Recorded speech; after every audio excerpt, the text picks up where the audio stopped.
Too windy. Yeah, it's too many. Get a patio. Yeah, we could go on this.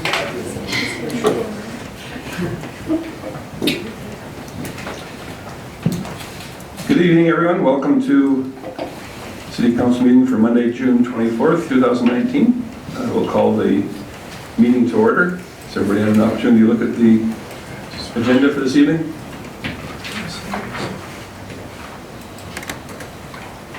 Councillor Hibbs? Thank you, Mayor Creasy. I don't have any additions, so I would move the agenda as presented. Thank you very much. I'm assuming no one else has any either. Very good. All those in favor? Thank you.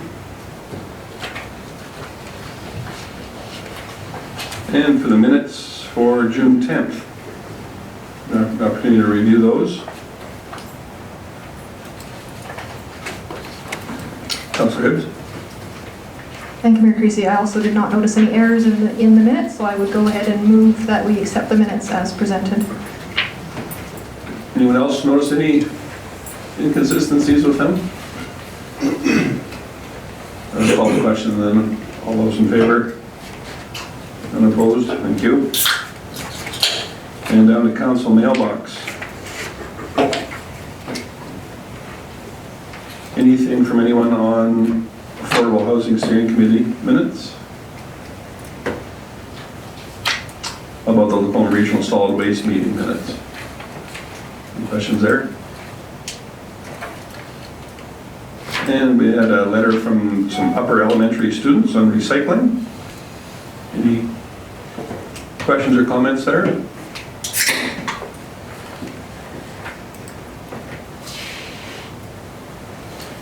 And also then we had a letter from Minister Madhu from Municipal Affairs. Don't mind. Councillor Jacobson? Just a question or comment, maybe this is more of the CAO. So in the letter, he encouraged us to follow provincial suit and deregulate the consumption of alcohol in our public spaces or parks. Do we have any parks in Lacombe that would be sort of on par with what the province is doing, or in terms of what they're intended to be used for, that would be something that could be discussed down the road, or do we not have any public spaces that would really be suitable for that discussion? So actually, almost all of your green spaces would have the ability to be regulated in a way that would allow some consumption of liquor, provided it was unlikely to lead to intoxication and consumed with food. So you can't have beverages specifically, but the province is encouraging municipalities to look at actually regulating in a way that would allow some consumption in those public spaces. So if there is a desire of council to look at that, we can certainly bring that back as an item for consideration.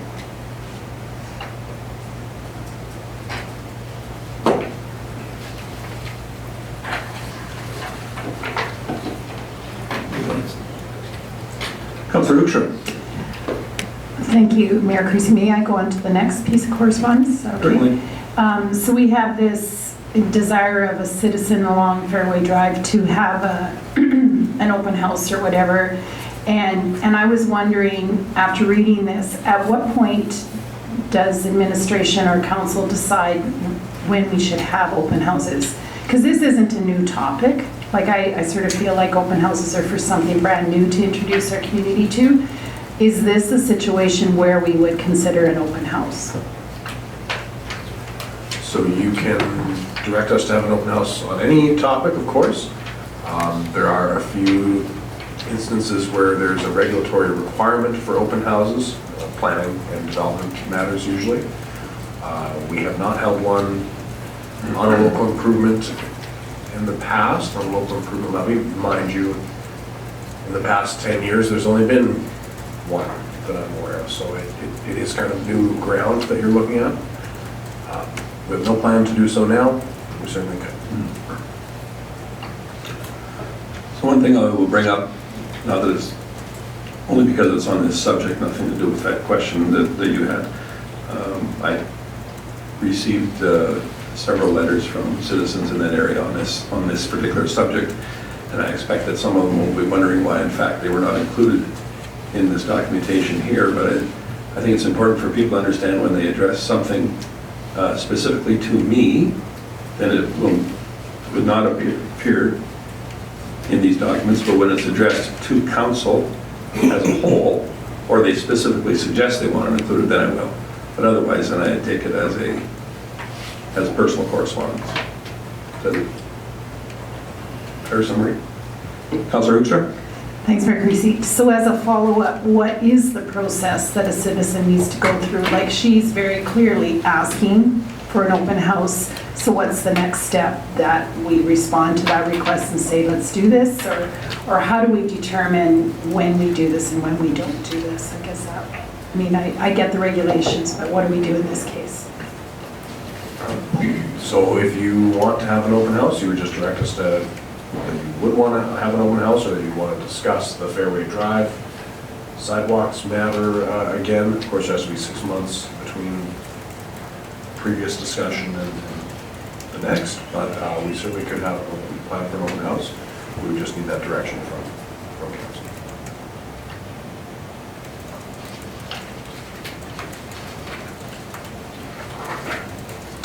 Anything further on that subject? How about the letter from the Lacoma District Historical Society?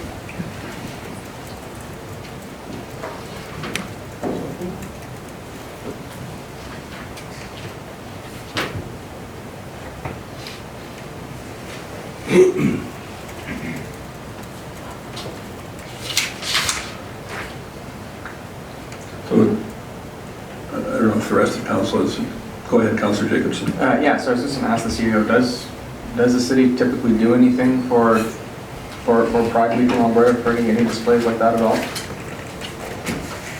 So we haven't in the past.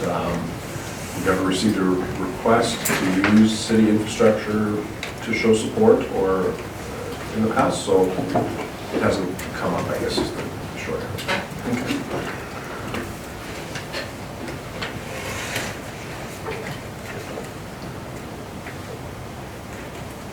So I guess in response to this letter in particular, I'm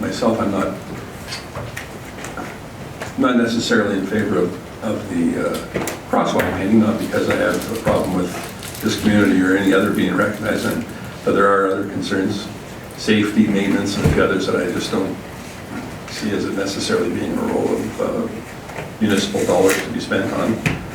In saying that, I'm led to believe that our administration has been in contact with the senders of this letter and is perhaps searching for other opportunities for them to express their desires for this to be a part of our community. Is that a fair statement? Yeah, I mean, we had some of the same concerns when we got the request. Was actually that typically your pavement markings and roadway signage is uniform, and that standardization is important for driver safety, driver expectations. We have a downtown that has had some pedestrian safety concerns in the past, and so while this would be a very minor sort of change, I think that there is probably other ways that the community can demonstrate its inclusiveness rather than a relatively high maintenance item like a rainbow crosswalk. They have highlighted the Rainbow Bridge, which we talked to them about, potentially doing a Rainbow Bridge at the Brown Storm Pond, if that were something that council wanted to take on in support of this community. Of course, I will remind you that you have a no proclamations policy to avoid sort of getting into making political statements or potentially political statements, so that may be something you want to consider here as well.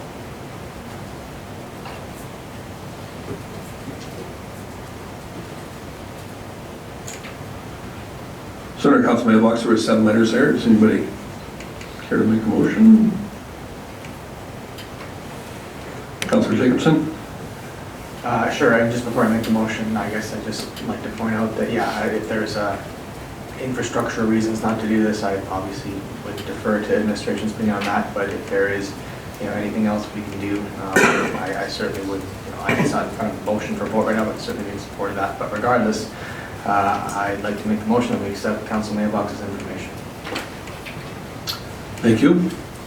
Anything additional? All those in favor? And opposed? Thank you. I think we do have a public forum at 5:20, so let's see, let's move on to page 2 under financial services, and our CAO can take us through signing authorities updates. I'm happy to do so. The city's bylaws require 2 signing authorities to sign every check that the city pays to a vendor. And with some recent staffing changes, we are recommending the removal of, some of these aren't some reason, the removal of Michael Minchin, Corporate Services Director, the removal of Bob Cardwell, Corporate Services Director, and the addition of Diane Pichet, Corporate Services Director. We will also be, I would also, I guess, offer you the consideration that you could add potentially all the directors or additional personnel as named signing authorities. Typically, the risk with increased signing authorities is that there is a corresponding risk or an increase in risk of fraud is the concern. However, with multiple signing authorities here, we do have a robust system, and I don't think there's a significant increase to that fraud risk by adding additional names.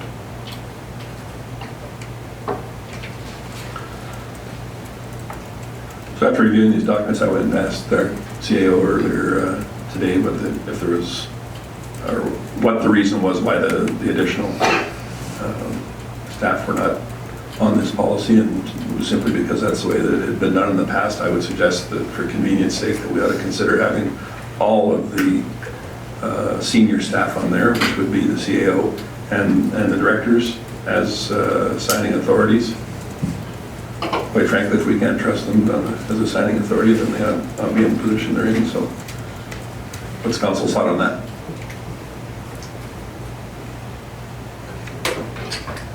Councillor Hibbs? Thank you, Mayor Creasy. Yeah, I don't have an issue with that at all. I'm assuming we would still leave the financial services manager as well.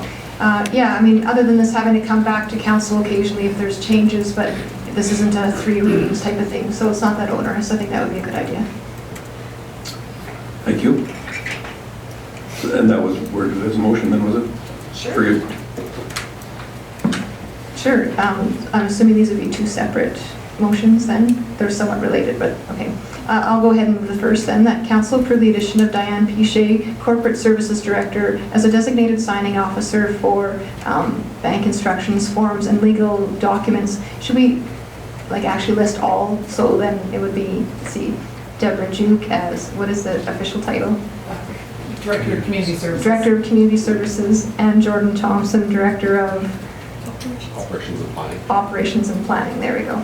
How's that sound? Wonderful.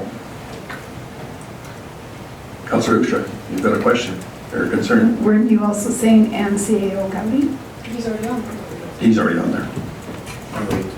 Oh, No problem. Everybody's all right with that? All those in favor?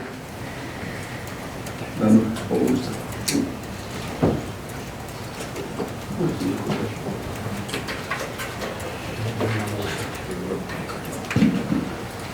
So I was just reminded that we should have one more motion for removal of 2 former employees off of the list.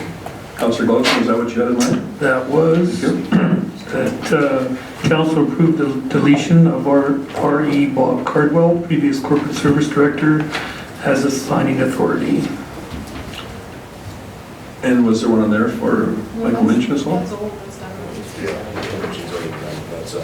That was just a reference in it, very good. All those in favor? Opposed? None, thank you.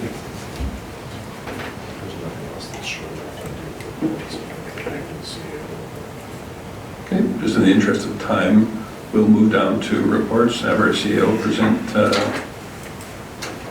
is what we, hate to use you as a time filler, but that's what this is. No problem. I believe the report is there. Just, right? Thank you. We had a great all-staff meeting. This is our first staff meeting of the year that involves our casual staff, and so it was great to have a focus on health and wellness at that meeting. Of course, temporary staff are statistically more likely to be involved in a workplace incident, and so we want to do everything we can to make sure that that's not the case here. In that, we attended the Volunteers of Distinction event and the LCHS ceremony honoring Steve Schultz, which was very moving, very good event. I guess that's probably all I would have there, other than if there's any questions about the report. I guess I just want to highlight one item there was the second under administrative duties, process mapping and customer experience improvement workshop. I don't know that many people in their community necessarily know exactly what that is or what that entails, but I think it's important to know that our administration is very much geared towards a positive customer experience here at City Hall and from all of our workers out in the field as well. And I'm not sure if this is done in a lot of other communities, and I really want to thank you for taking the council's lead and suggesting that this is important to us and therefore important to the people at home, so thank you. We're happy to work with the Chamber of Commerce as well in moving this ahead, so that was great, thank you. I was a little concerned that elected members aren't allowed to go to this all-staff meeting when I'm focused on mental health. I don't know if there was a connection there or not, but. Councillor Hibbs? Thank you, Mayor Creasy. Unfortunately, I had some notes on this page and they seem to have disappeared, so I can recall two of the three, but I'll see if I can remember the third one. So I did have a few questions. It's not actually on the report, but I think it's a fair opportunity to ask the CAO questions. So I'd like to start with an update on the Wolf Creek site, the recycling site. It's been a while since the changes happened. We've had a lot of feedback from the community, some good, some bad. I'd just like to hear perhaps some of the things that have been happening with that site since the change. I'm surprised you've been hearing some good, I guess I would say. Yeah, with the relatively rapid change, we did have to prioritize some of our communications, and we are now working on improving that site's operations. I know that signs have been ordered that are laying out some of the new guidelines. Is there any other updates you can provide from your meeting today on this topic? Sure, yeah, we had a good meeting today, just with internal staff, looking at the site, looking at ways we can improve it, make it more usable for members of the public. Certainly there's some understandable confusion in terms of the way our signage lines up, but the signage right on the bins is conflicting, and so we want to work with waste management to correct that. The other thing we determined we need to do is we want to look at other recycle sites amongst our comparable municipalities and see what's working really well there, and reaching out to our comparable municipalities and seeing and learning from them and what they've been able to do well. We've also been, in terms of real changes right away, we've increased the frequency of pickup from 2 pickups a week to 3 pickups a week in response to the increased usage at that site. And we're also in the process of trying to work out a new configuration with waste management that allows additional bins to be placed on that site so that the bins don't reach the same level of fullness as they do right now. And so we are trying to make those changes happen as quickly as we can. One of the challenges we have with bin placement there, of course, is that site continues to accept a fairly large amount of brush, and that certainly causes some constriction of our space there. So that is something that I think will come up at some point with the council, is to look at whether that is the correct use of city forces to be processing that brush. Councillor Hibbs? Thank you. Yeah, so thank you for that update, because I think those are the two major things that I've been hearing negative. Honestly, the only positive thing is people that agreed that we got rid of curbside, but otherwise the rest of it has been negative. So Yes, I'm glad to hear that we're increasing the amount of pickups, because that is obviously the constant feedback, is that they go to drop their items off and they literally can't cram it in. So then that puts it on the ground, that doesn't get picked up. Now that takes a city staff to come in after the fact and then put that into the appropriate bin, if it's even appropriate material at all. And then, of course, I'm ecstatic to hear that the possibility of maybe adding bins as well, because if we're going to expect people to use that site, it has to be somewhat workable, and it's been a struggle so far. Okay, so, and then yes, I'm looking forward to having some discussions on that site as a whole. I've been there a lot lately. The brush pile is ridiculous. I can't imagine how much man hours that's taking for city staff to manage, and that's a bit of a concern. Frankly, they could be doing some other things in town, so I'm just wondering at the viability of that going long term, but we won't get into that right now. The other update I'd like then is the roads, the patches specifically. I know there's some communication going out to the public lately, but I guess I just would like an update as to actually what is happening, you know, who's taking care of that, who's financially responsible for that, yeah. So definitely the contractor's responsible for it financially. We talked with the contractor last week. Unfortunately, the methods they were using for temporary patching were not producing acceptable results. We communicated that. They have taken some additional steps and are monitoring it a little closer. The permanent patches are expected Tuesday. The contractor's out preparing the removal of the temporary patches in preparation to put the permanent ones in place on Highway 12 tomorrow. And then following that, they will move right into 58th Street and Fairway Drive and putting the permanent patches on those roads as well. So all of that will be done by the end of the week. Pending weather, there is some rain in the forecast, but certainly right now we're looking at having them all done by the end of the week.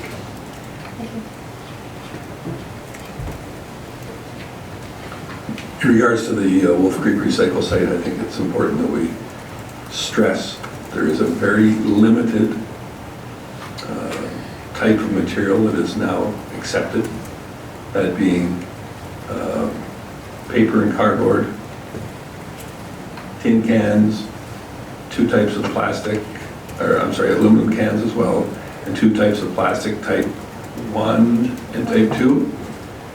Everything else, please don't bring it there. There has been a lot of mistaken identification of goods, not just in plastics, but glass and other items that has to go in your black bins so that it can be taken to the waste transfer site and end up in a landfill, which I know is unfortunate, but that's where it's headed regardless of where you go. If you take it to the recycle, you're complicating the process, and in fact, we run the risk of having the entire load of genuinely recyclable material being rejected because it's contaminated with non-recyclable material. So I think that's something that we need to really stress, and I know that the media has certainly helped us out in that regard, as have our own press releases and our communication, our website and all the rest, but public education is a lengthy process. Not everyone sees every communication we put out, so I just wanted to reiterate that again, because it is important, and it just makes all the good intentions that everybody had kind of go for naught when loads are rejected and they end up in the landfill. So something to keep in mind as well. Any other questions or concerns on those items, or for the CAO Gowdy? Councillor Gullickson? Thank you, Mayor Creasy. Yeah, I'd like to also talk about the recycling site. What is our process on commercial companies dumping their waste there, like the limbs? I've seen a number of vehicles there that have dumped large amount of tree limbs and stumps and so on that are commercial vehicles. I would assume that site is not for that purpose at all. I would think we would want them to be going out to Prentice. And I also would like, Director Thompson, is there any additional cost, well, I assume there is, for these additional pickups? Do we know that cost yet? So there is no restriction on commercial use of the site. We have had developers who clear the development sized pieces of land and drop off the shrubs there, the brush there. So that is a big concern for us, but there is no limitation to use right now. There is an additional cost. Do you know the additional cost for that extra pickup? And just, could you confirm for me, that is the most frequent pickup that the company offers? Yeah, three days a week is the most frequent pickup that the company is offering. Yeah, certainly there's additional cost. I don't have it in front of me today. Certainly we're responding to the public need in terms of providing a pickup frequency and the number of bins that are meeting the public need, and we'll have a better idea of kind of what an annualized cost for that would be during budget time this fall. And so we'll report back to that, report back to council on that number this fall. But certainly we can provide it earlier if council wanted it earlier. Thank you. Also, on the items, and we're going on a tour on Wednesday, I understand, of their facility, which will give us a better insight on how their whole system works. And I think that will help us a lot. Because I'm afraid that we're getting a lot of material there that is not supposed to be there, like our Creasy said. And I would hate to see whole bins contaminated and have to go directly to the landfill when we've paid additional cost to have them picked up. Because, I mean, part of this process was to try and stop that, of course, and I'd hate to see us contaminating these recyclables just because somebody wants to put something in there that they feel is recyclable but really isn't. So as CAO Gowdy said, that we will be coming out for discussion over the Wolf Creek Recycle location. I, for one, find that the use for dumping of brush and trees there certainly needs to be looked at. People go through the effort of loading up those items and securing their load, whether they're taking them there or out to Prentice where they ought to go, where they are prepared to deal with them in an effective manner, is far more intelligent than it is to dump them off within city limits, and then city forces reload them again and drive them out the rest of the way to Prentice, where is the final spot for the mini house. So certainly going to be some open debate on that, I'm sure. But we're getting close to Councillor Ross, did you have something? Very short. Okay. I echo everybody's concern. Thank you, Mary Creasy. I echo everybody's concerns about the brush and the abuse of that, but I also want to emphasize that I'm there most mornings for another purpose, and the public works staff is pretty much there every morning cleaning up the site.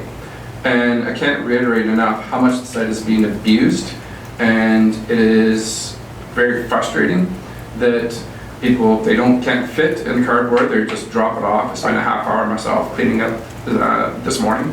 So I want to reiterate, and I think our public works staff needs some credit here, that there is an adamant effort on their part every morning to clean up that site, and that the citizens need to take some responsibility. And there was another couple of citizens that actually helped us clean it up this morning. And so yeah, that's frustrating as well, that now we have to deal with the abuse of it and try to have that site as well. So that's just a concern, but I want to thank people, we need to give some credit to Public Works for their efforts every morning. So that's all my point.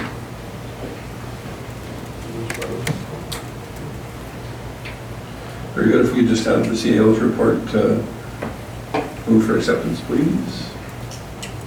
Councillor Gulson? All those in favor? Thank you. Very good. Where's this look ahead? This one? We're a few minutes behind, but 5:27 for our public hearing for bylaw 400.25 R1 to CS, sorry. As mayor, I declare the statutory public hearing for bylaw 400.25 now open, and that this hearing is held pursuant to sections 7, 8, 230, and 606 of the Municipal Government Act of Alberta to 2000 edition as amended, and requests the legislative coordinator to confirm the purpose of the public hearing, that the statutory public notice, hearing notice was advertised in the local newspaper, and that any written submissions received and not included in the public hearing agenda package are read into the record.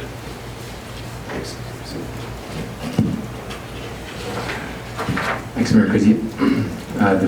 Mayor Creasy and Council, the purpose of this public hearing is to allow the general public to provide input to the proposed bylaw 400.25 to rezone lands which are described as Lot 40, Block 28, Plan 5054MC from R1 Residential Detached District to CS Community Services District.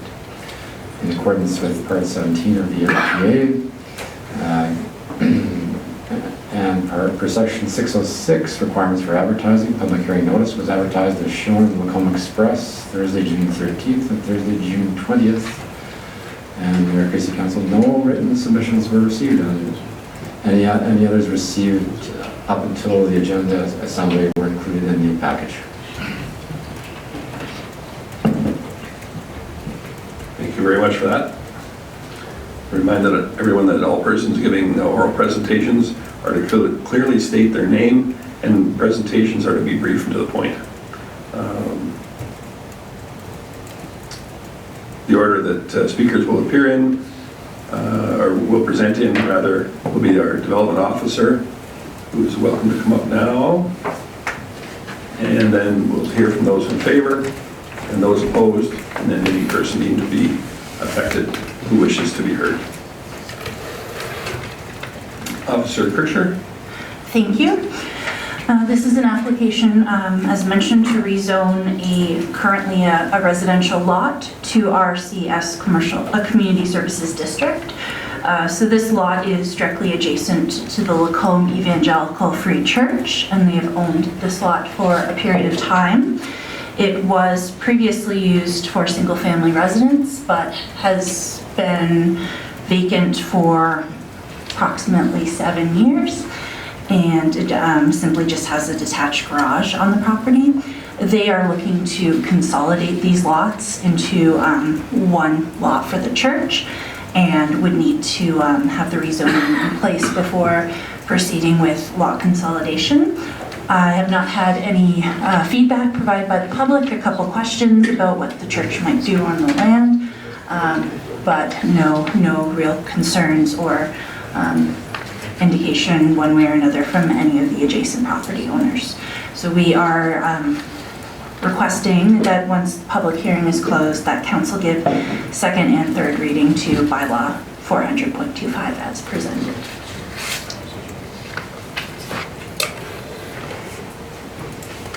Thank you. So I'd ask now if anyone that wishes to speak in favor is certainly now free to do so.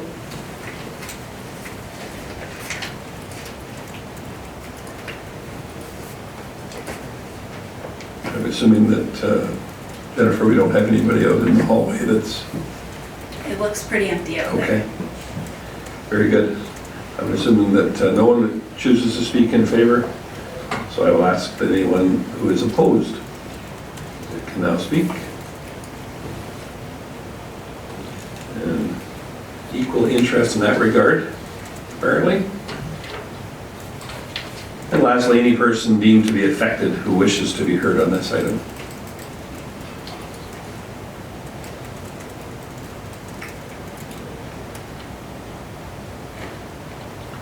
So having gone through our obligations there, is there any council members that have questions at this time?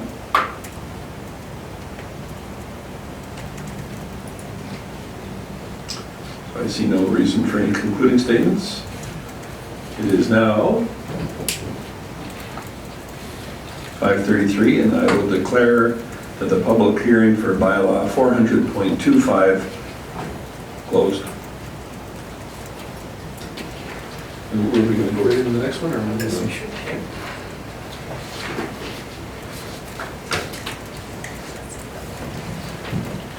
So we're on such a roll with that one, we're going to do another public hearing now for bylaw 400.23 with our land use bylaw updates. And it is 5:34.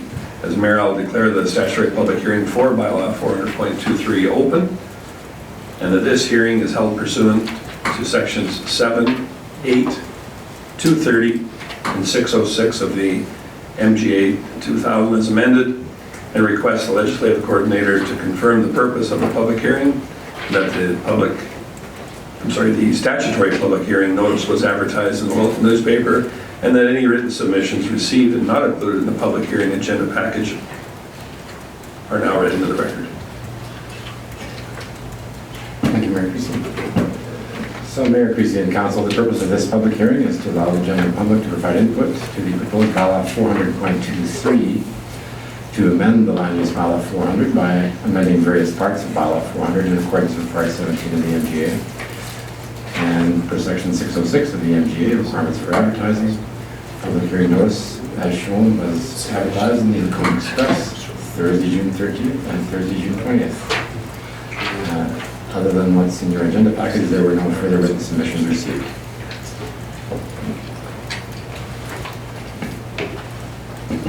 Thank you for that. Once again, the order in which we will hear a presentation for the statutory public meeting are the same as the last one. So I will ask that our development officer, Kirchner, take us through this item now, please. Thank you. This is a report for Bylaw 400.23, presenting various amendments to Council for consideration. Previously, Council received this information during a committee meeting as well as during first reading. We do have a couple items that we have proposed as amendments since first reading based on preliminary chatter. Those are highlighted on page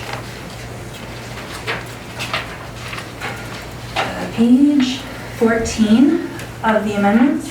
So it includes removing the reference maximum accessory building height of 4.6 meters. So instead it would just be, should be subordinate to the height of the house. Remove the option of providing a 3-meter landscape strip. And for development in all other districts, with the removal of 3 meters, we would propose a minimum of 15% of the lot shall be landscaped. As well, we have stated that the garden suite shall not exceed 75 meters square.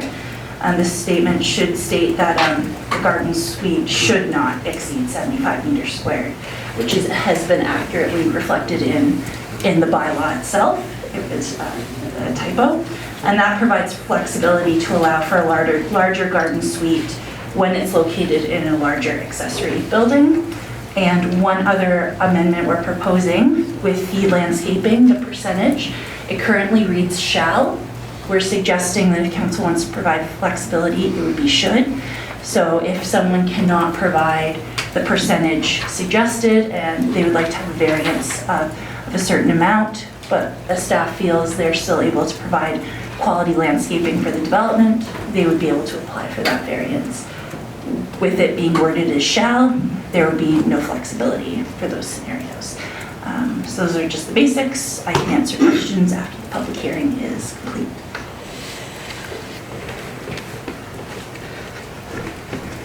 So if ever you want to see a bunch of blank looks across the face of people mentioning the land use bylaw, I think it's fair to say for most members of the public, but I think it's important to show that we did approach several people who were related to that industry in Lacombe, and the letters that they generated, gave back, had some healthy feedback and some suggestions for improvements, and those were taken into consideration as well.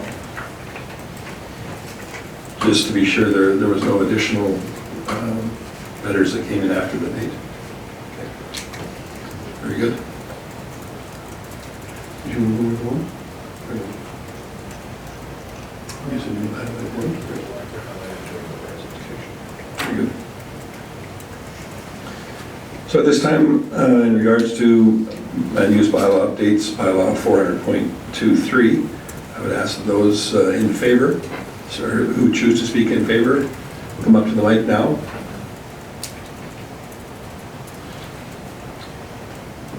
Just so there was no misunderstanding, Mr. Spelt, were you interested in speaking this evening or no?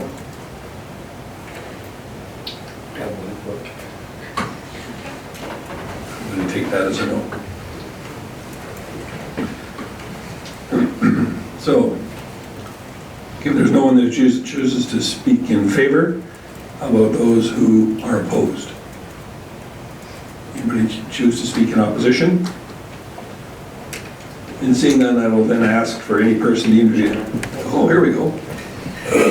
Thank you, Hans. I wasn't sure that you were listening to me back there. If you just make sure that your red light is on there, please go ahead. The floor is yours.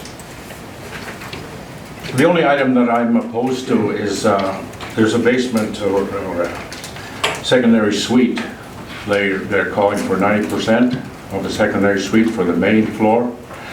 And I'm of the opinion that a basement suite or a secondary suite should probably be less than 90%.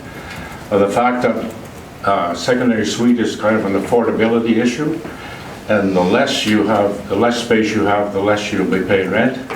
So I just feel 80% is quite sufficient for a basement suite. But I'm kind of referring to 1,000 square foot main floor. So that gives you 900 square feet if you stick with the 90%, 900 or 800 if you stick with the 80%. So I think 80% is quite sufficient. Not only that, but if you figure a house with 1,000 square foot main floor, you usually have about 100 to 150 square feet for your furnace room, your stairway. So there's really no room for the 90% any longer. So that's why I feel the 80% is sufficient instead of the 90. That's the biggest issue. Item number 2 is 813-8 or 813.8. Development of 7 or more dwelling units on an R4 parcel shall require a minimum of 25% of the lot being landscaped. And I figure 25% is quite large a percentage for if you want to build a 4-plex or 6-plex or 8-plex on a unit, on a lot. It takes a lot of space, and if you have to provide 25% landscaping, I figure that's a little excessive. So I'm saying 20% is quite sufficient for that type of landscape request. Those are the 2 items that I was referring to. Thank you. Appreciate that. I'll ask our administration, what was the rationale, excuse me, the rationale for the 90% maximum? And Hans, if you can just stay here, just for, if you so choose, just as we discuss these couple of items. So you understand that the 90% is a maximum, doesn't it?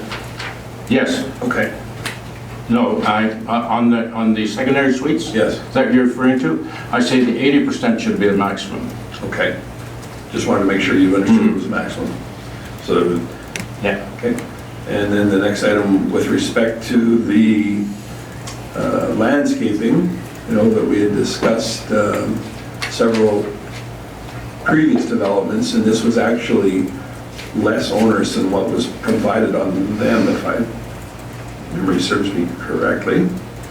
Manager Bonnet or Development Officer Kirchner, if you could just speak to that, CAO. So I think that you are probably referring to our R5 lots that we had provided some numbers of recent developments in the R5 space. This R4 restriction that's been proposed under 813.8 is only for R4 parcels that would have 7 or more units. So you would reference say a 4-plex or a 6-plex. Those wouldn't be subject to this requirement. It would only be those R4 lots with 7 units, which we see as typically facing some resistance as a highly intensifying activity lots of times. Like when we see an R4 going to 8 or 10 lots, or 8 or 10 units, that seems quite intense to a lot of the surrounding areas. And so that was the 25% of the lot being landscaped. Is That's correct. fair? The other concern was the 90% of the maximum main floor area as a secondary suite. Manager Bonnet, could you give us a little bit of background there? Thank you. That was just to provide opportunities if someone wanted to go up to 90%, because our maximum right now is 75 square meters regardless, or I believe it's 40% of the 40 or 60% of the main floor area, whichever is less.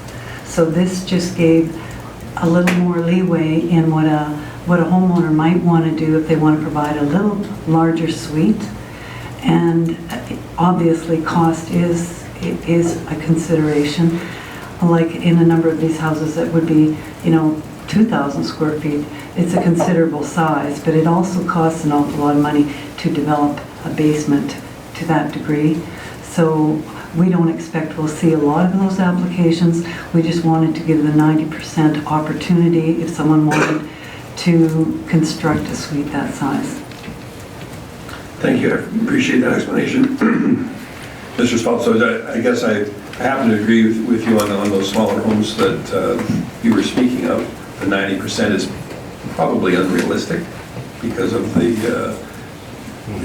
thickness of the foundation walls, the mechanical space, the stairs, on and on it goes. Coming up with 90% probably won't reach a lot of units, but it allows for the opportunity if that case arises, just to give a little more flexibility, I think was what I was trying to get at. That's just a maximum. They can choose to make them smaller if they... Yes, I understand that. Okay. Thank you very much for your input.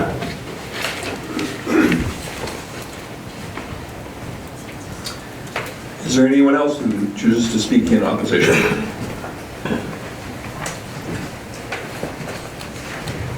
And finally, is there any person deemed to be affected by this decision who wishes to be heard?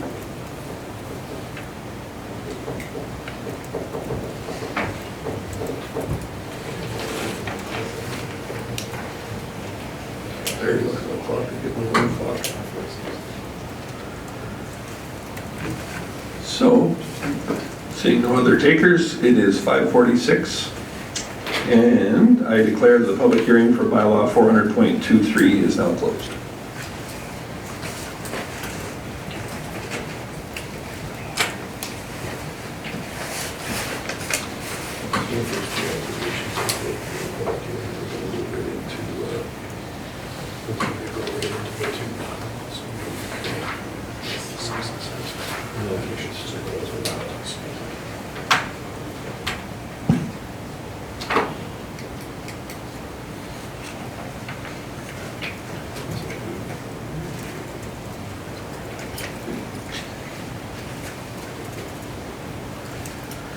All right, so we go to section 7 under bylaws.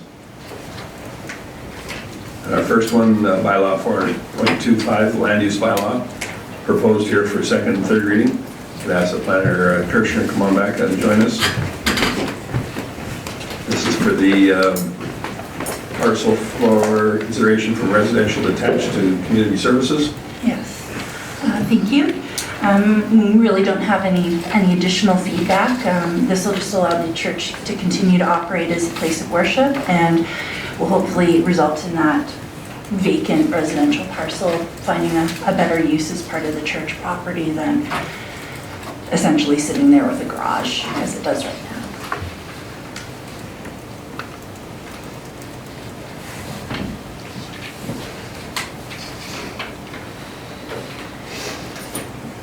Councilor Hibbs. Thank you, Mayor Creasy. I don't have anything additional. I think it's fairly straightforward. I would go ahead and move that council give second reading to bylaw 400.25 as presented. Thank you for that. Any additional comments, questions? If not, I will ask the question then. All those in favor? None opposed.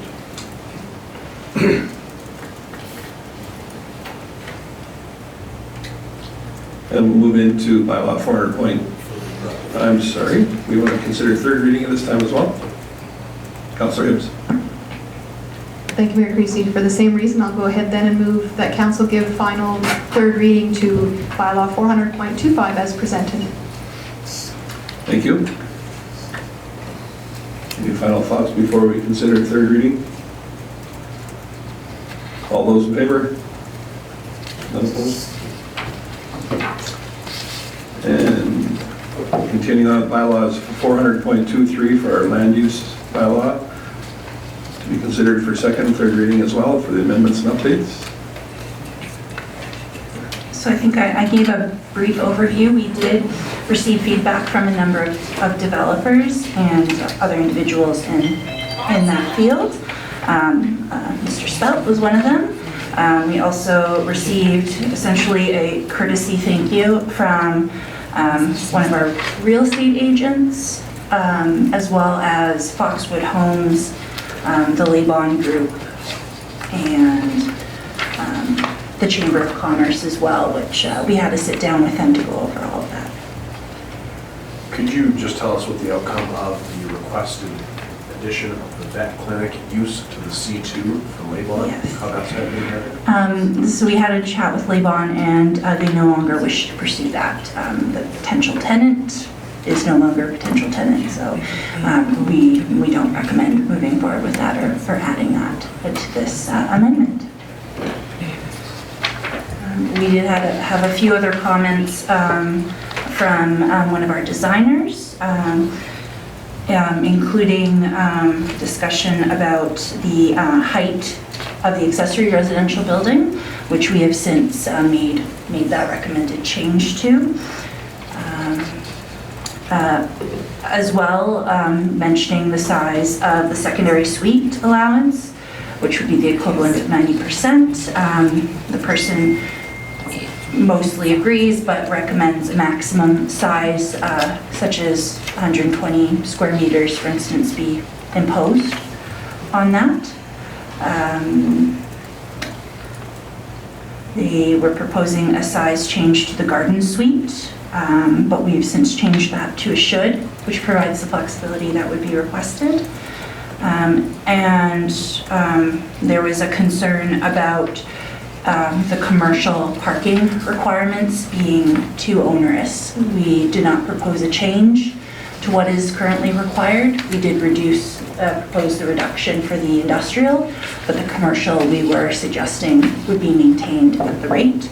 But they felt it should be reduced and that the amount of parking be determined based specifically on the types of retail that is designed to go into the building. So the building would be designed with the intention that one unit would be a restaurant, and you would calculate it in with the initial development permit of the building, which could be, I think, quite theoretical, because a variety of different uses that could possibly go in there. So this is much more of a standard that would apply to everyone. And this individual also had concerns about the cannabis production facility, which was a tidy up item from our overall cannabis bylaw that was done. So those are the key items, and then that were raised. Some of them are things that we're already addressing with those changes, and a few of the other ones are things that might be considered as part of Bylaw 400.24, which will be moving forward over the summer and will be brought forward in most likely September for first reading. And that's considering those other changes that you heard about during our committee meeting presentation, but have chosen to bring forward at a later date with more information and more public engagement. Thank you, Planner Kirchner. Was the objection to the inclusion of the cannabis production facility just general in nature, or was there specific?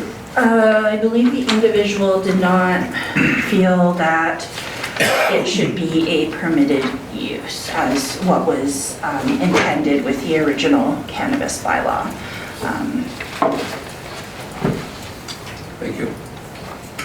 CAO Gowdy? So just in terms of that cannabis one specifically, I think that the specific comment was that there should be no place that cannabis, I believe strongly that no cannabis facility should be a permitted use. Period, I think. I did also want to highlight one letter of endorsement that we received that I was very pleased to see from the Macomb and District Chamber of Commerce, who was happy to see the proposed changes and some of the streamlining that it's going to provide for developers and businesses in the city. Director Thompson. Thank you, Mayor Creasy. I just wanted to provide some clarification as Council's considering the second and third reading of this bylaw. Administration is proposing 3 changes to the bylaw as outlined in the council report. But tonight, Connor Kirshner has identified a 4th one that we think council should consider. It was an oversight that when the bylaw was drafted, the amended bylaw was drafted, the use of shall clauses referencing the minimum landscaping standards was used throughout the bylaw. And the shall clauses are hard and fast, shall not be any more than 25% for landscaping. The intent is the use of should clauses should be uses, which means staff and NBC have an opportunity to hear variances should they be warranted. It offers flexibility when considering different development applications. So we would propose the council, if they're proceeding with this bylaw as presented, to also consider a 4th change to the minimum landscaping coverage requirements to be read as should clauses as well.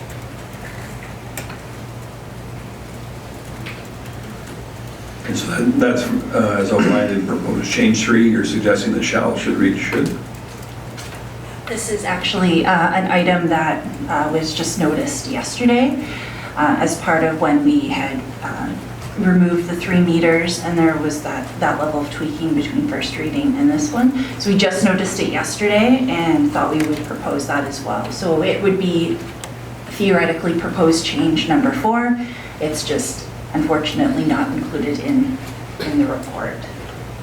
But that would vary from change 3 to changing shall to should? Yes, that would be included as well. So it would be all of the items in our landscaping table would go from shall to should to provide that flexibility. Very good.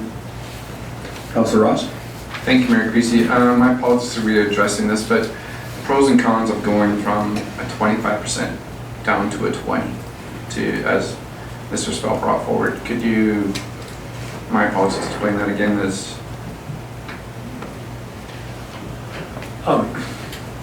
pros and cons, I guess, are relatively simple in a way. The pro is that pro to having 25% is that the surrounding community or the surrounding neighborhood will likely see it as fitting into the neighborhood of the community a little bit better in those existing neighborhoods, where a lot more than 25% of a typical single-family home is landscaped, of a lot, I should say.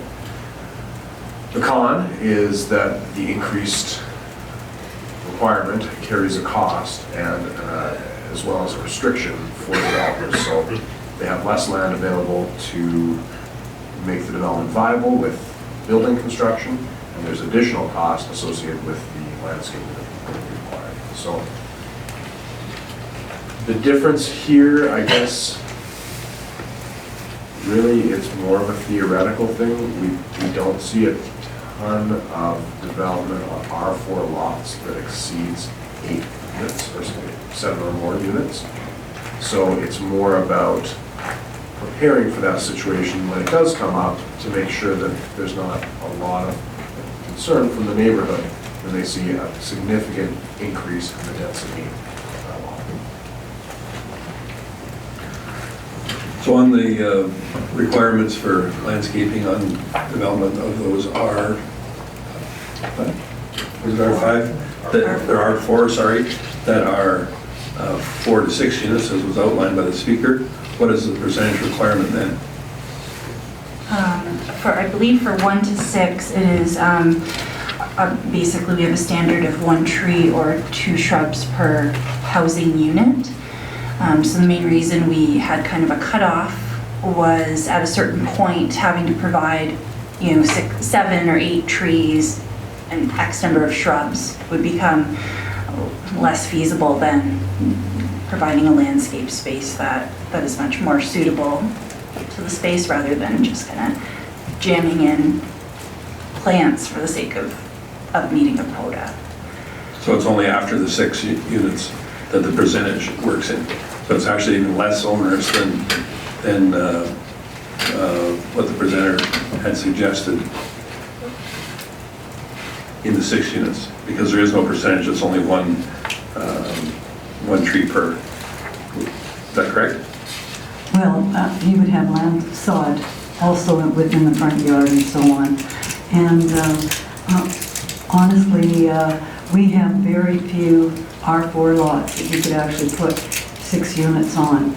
Most of them, they're, anywhere from 50 to 60 foot frontage. So we're having a hard enough time getting 4 lots or 4 dwelling units on some of these smaller infill lots. So to date, I certainly haven't seen a lot that could accommodate 7 dwelling units. You'd have to purchase 2 or 3 lots to accommodate that kind of a development. So it would give you a lot more options for the landscaping layouts and so on and so forth, Great, thank you.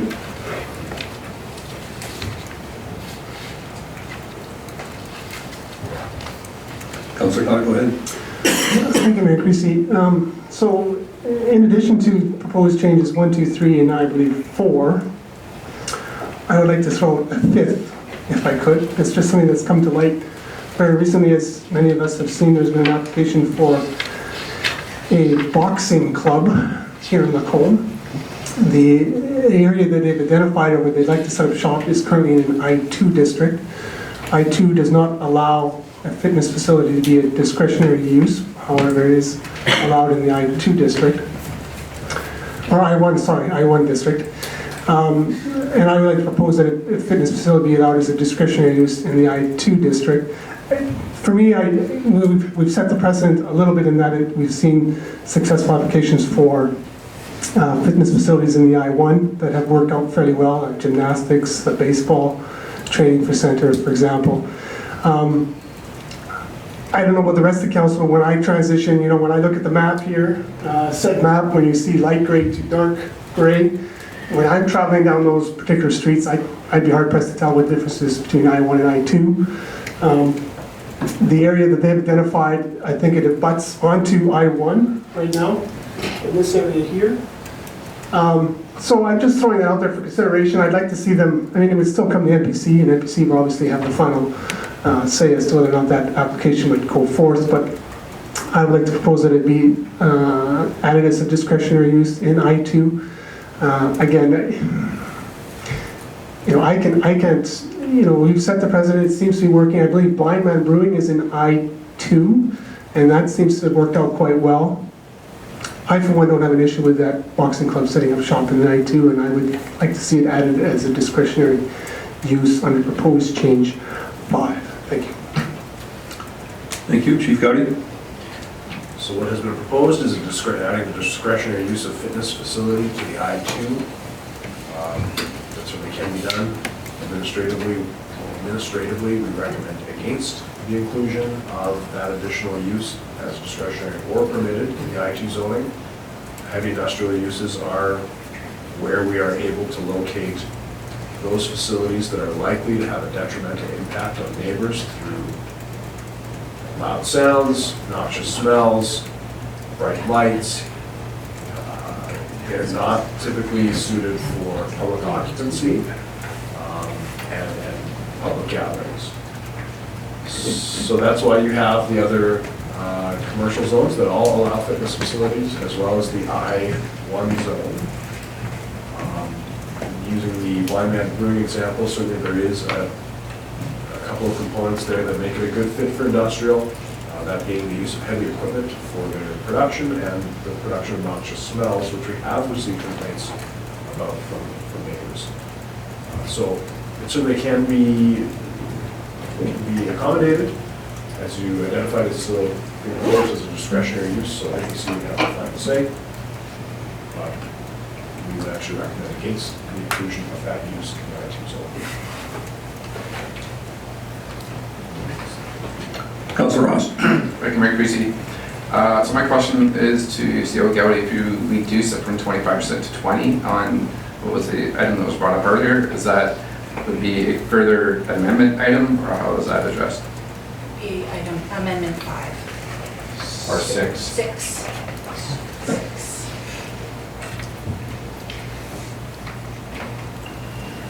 Councillor Hoekstra. Thanks, Mayor Creasy. I guess my question is though, by changing them all to should, that is already built in there, that it could be 20%, but they just would have to request that variance. Is that not correct? That is correct. So, given that this set of motions here has blossomed, I suggest that we dissect them a little bit and perhaps consider the final one, which I'm going to suggest creates some additional issues, in as much as I fully appreciate why Councillor Connick wants to bring this forward to accommodate a very well meeting and successful group in order to attract them to our community.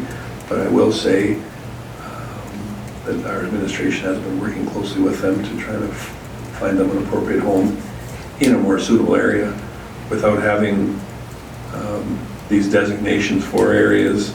It becomes a bit of a planning nightmare, and it really isn't fair to future I-2 heavy industrial users, because it's going to make it difficult to put one of those next to an area that is meant for public use. So I guess it's just something to consider. Is there anything else that we need to be aware of for considering such an One of amendment? the things with an I-2 district is that you would be allowed to have dangerous goods, and that's where they have to be. If you've got dangerous goods, is in an I-2 area. And so you really do not, like in this particular case, I believe this lot, it's one way in and one way out. If anything happened that got blocked off for whatever reason, you may not be able to evacuate that building. And that's just an example. It could be anywhere in I-2. And probably you don't want a lot of stuff besides dangerous goods. And in, say, 53rd Ave and 34th Street and so on, which is the I-2, you could have, there is the fertilizer plant. So that's where they have to be. That's dangerous goods that go down there. You have magazines in that area, which is where the guns are low. You know, they have to have this guns for oil field, and even premium meats that are out there. That's where they have to be. But in this particular area, there's a lot of the heavy users too. It's in West Jackson subdivision, I believe they're looking, and a lot of them are the heavy industrial users too. So if there was anything, and depending on who is in the building at the time, to accommodate getting them out of the area could be problematic. There could also be concerns with them going into an existing building about what the building code requirements for upgrades would be, especially if they propose to utilize the same space, have its regular use by day, and then be in there by night. So you could be looking at additional exits, you would have to have accessible parking, there might be a requirement for sprinklering the building. It would be a number of items that theoretically would be needed, because the requirements for a public use facility, particularly a public use facility in an industrial building, could result in some substantial changes to that building that we wouldn't know about until our building code officer went in and did an inspection on the site. Thank you, Councillor Connick. Thank you, Mayor Creasy. Thank you, Planner Kirschner. Those very items that you just cite, though, we've overcome with the baseball facility. I mean, it's in a building that's with a major recycler. So those can't be overcome, is only the point I want to make there. And I think, again, yeah, very good that, yeah, certain things belong to I-2, and I get that. But you could have right now, you could have a fitness facility right next to an I-2 lot. So I get your arguments, but we've already set the precedent to allow them in I-1, so to say, oh, you can't have it in I-2 because it's, you know, you could have it right next to I-2 today, right now. So anyway, let's just make it a proposal. If it's will of council not to proceed, that's fine. The only other reason that they would operate at night, so typically public, those heavy industrial uses would be occurring at that time. But it's just, again, just a suggestion, you don't have to do it. Chief Cuddy? So what we could do, since we're at 6 proposed amendments, we could go through the proposed amendments tonight, give the bylaw a second reading, and then we would probably like the opportunity to amalgamate all of those changes, come back with a third reading of the bylaw, so you're seeing a complete, considered copy of it, rather than just voting on the amendments. Is there any timing reason why we wouldn't do that? Okay. So that's probably how we would recommend. I would certainly prefer that, given we've only got 2 out of the 6 printed before us. I think that would be appropriate. And legislatively, what's it? We did have a motion. It was not formed as a motion. Thank you for that. So we're okay with.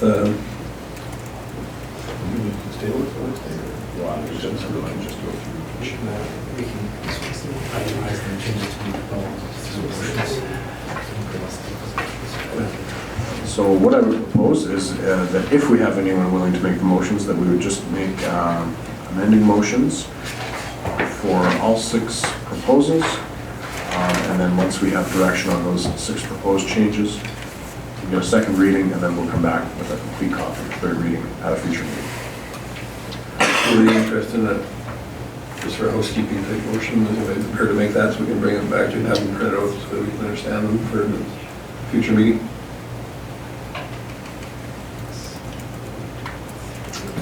Sure, I'll make that motion. Sorry, what's the motion? You better read it how we want that to read. So I would, my recommendation is that you would, someone would make a motion on proposed change 1, which is remove the reference to the maximum accessory building height of 4.6 meters. I'll make that motion. For proposed change 1, to remove the reference to the maximum accessory building height of 4.6 meters. Thank you. Any additional discussion on the item? All those in favor? Thank you. Councillor Hoekstra? I move that we remove the option of providing a 3-meter landscape strip. Anyone else? All those in favor? Unanimous. Thank you. Councillor Ross? Thank you, Mayor Creasy. Proposed change number 3 for development in all other districts. It is now proposed that a minimum of 15% of the lot shall be landscaped. Thank you. Anything additional? All those in favor? Opposed? I was so should, sorry. That's okay. We're good? Okay, my apologies. I'm back. It was unclear in the vote, so all those in favor? Unanimous, thank you. Now things will go south. There's number 4. So number 4 is to change all of the landscaping requirements that are listed in the memo that are currently shall to should. So this will give additional flexibility to both staff and MPC in their ability to apply that standard. Councillor Hibbs? Hallelujah, yes, I would go ahead and move that, thank you. Everybody's clear in that motion? Anything further? All those in favor? None opposed? Thank you. Proposed change number 5. I would so move that the addition of the fitness facility should be added to the I-2 district as a discretionary use. Oh, good grief.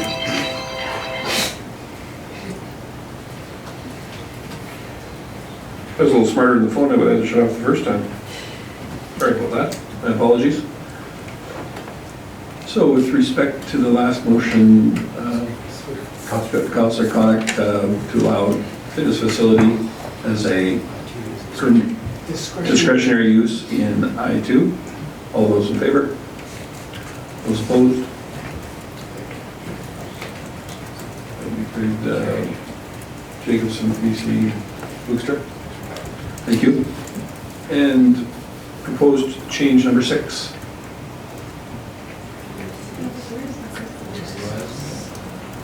Chief Gowdy? So proposed change number 6 that I heard from Councillor Ross, if I may, was to, in keeping with the request from Chantra Development, would be to reduce the minimum landscaping on R4 lots with 7 or more units from the current 25% that's proposed to 20%. Is that accurate to? So, and that was only on the larger units, on the over 7? 7 or more?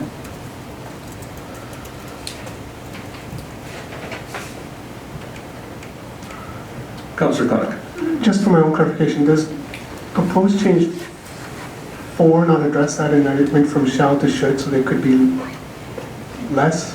Or am I? I believe that it does, but So that defeats the purpose. So done.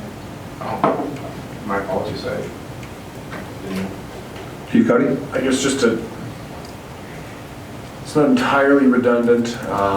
At 25%, sort of we're anchored at 25% and say we had a 5% sort of comfort in varying, then you would go to as far down as 20 perhaps, but if it's anchored at 20 and we have the same tolerance for variance, you're going to be able to go down to 15. So again, I don't want to put words in your mouth by any means, but there's a slight difference. We certainly would have that discretion with the proposed change, but in terms of expectations for future staff and developers, if we are more open to that 20% as the target, then I would say adopt the 20%.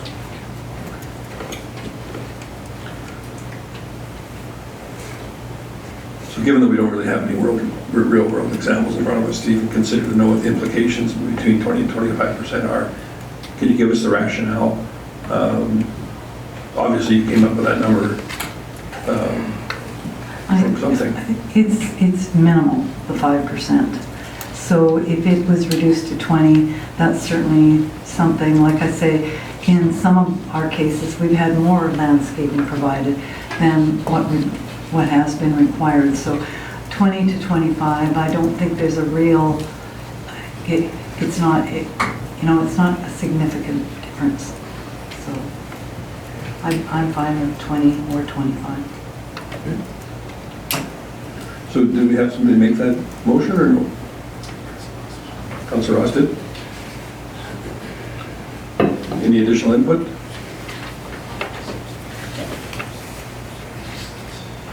So once again, Councillor Ross's motion was to reduce the minimum landscaping requirements on R4 lots of 7 or more units from 25% to proposed, from 25% proposed to 20%.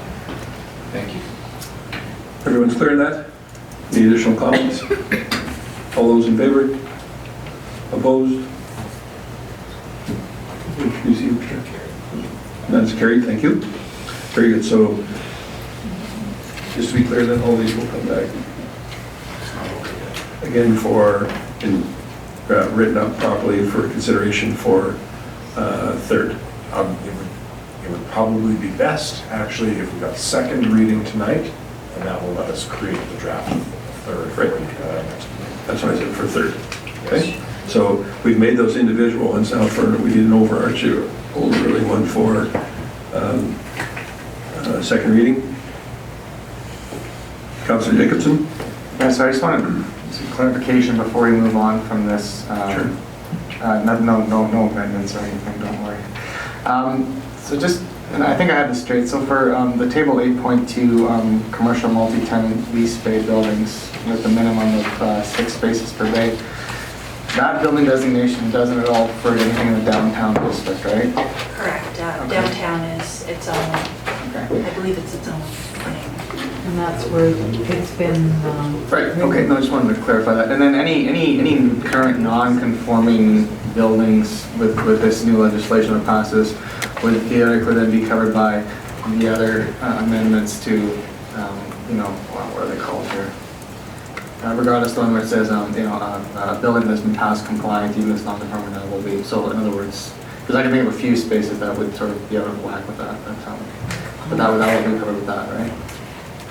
Any occupancy, any new occupancy Yeah. that was going into an existing building that was compliant with the initial development permit, it would be a straight occupancy. There was 3 different clauses. The second one, if it was closed non-compliant because the landscaping and the paving was not done, there may be additional conditions put on with regard to landscaping and paving. And then finally, if they wanted, if something has been closed compliant or what have you, they wanted to do a small addition up to 50 square meters, I believe it is, they would not be subject to the requirements of the bylaw. Okay. And then just one final clarification still on 3.23 with the new authorities for the development officer.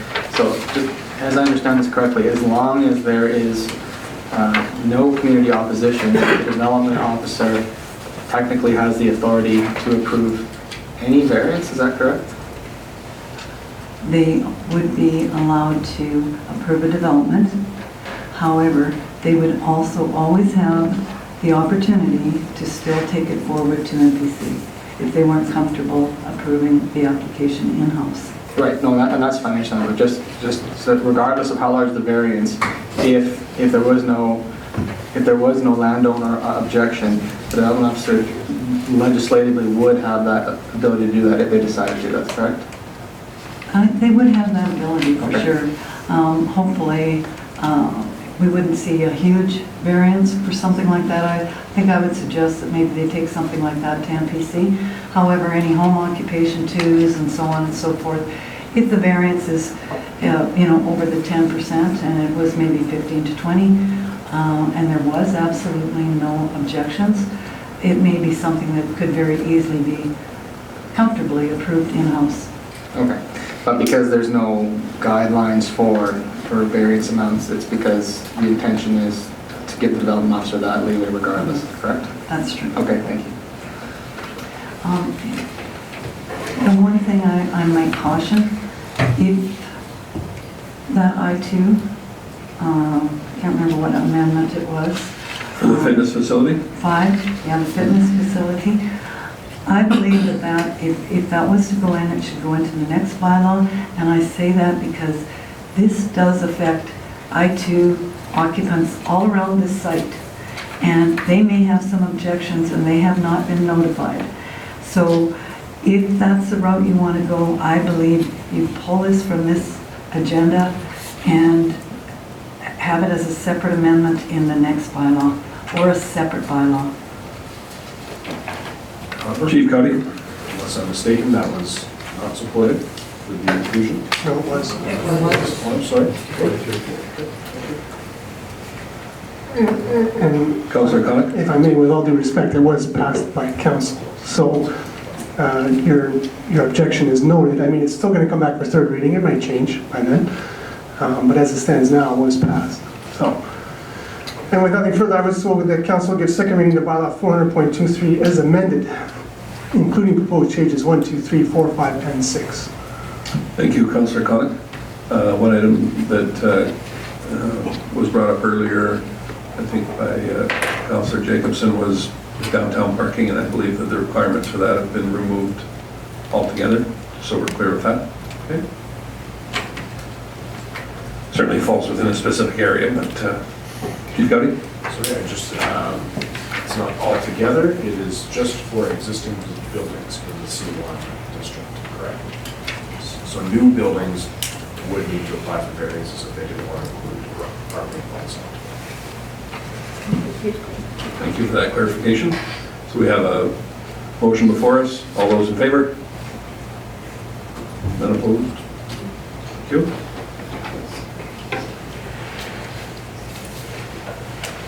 So then, is it expected that third reading will come before us next council meeting, or will it take a little longer than that? Confident we can get it for next council meeting. Nothing like put you on the spot. Perfect.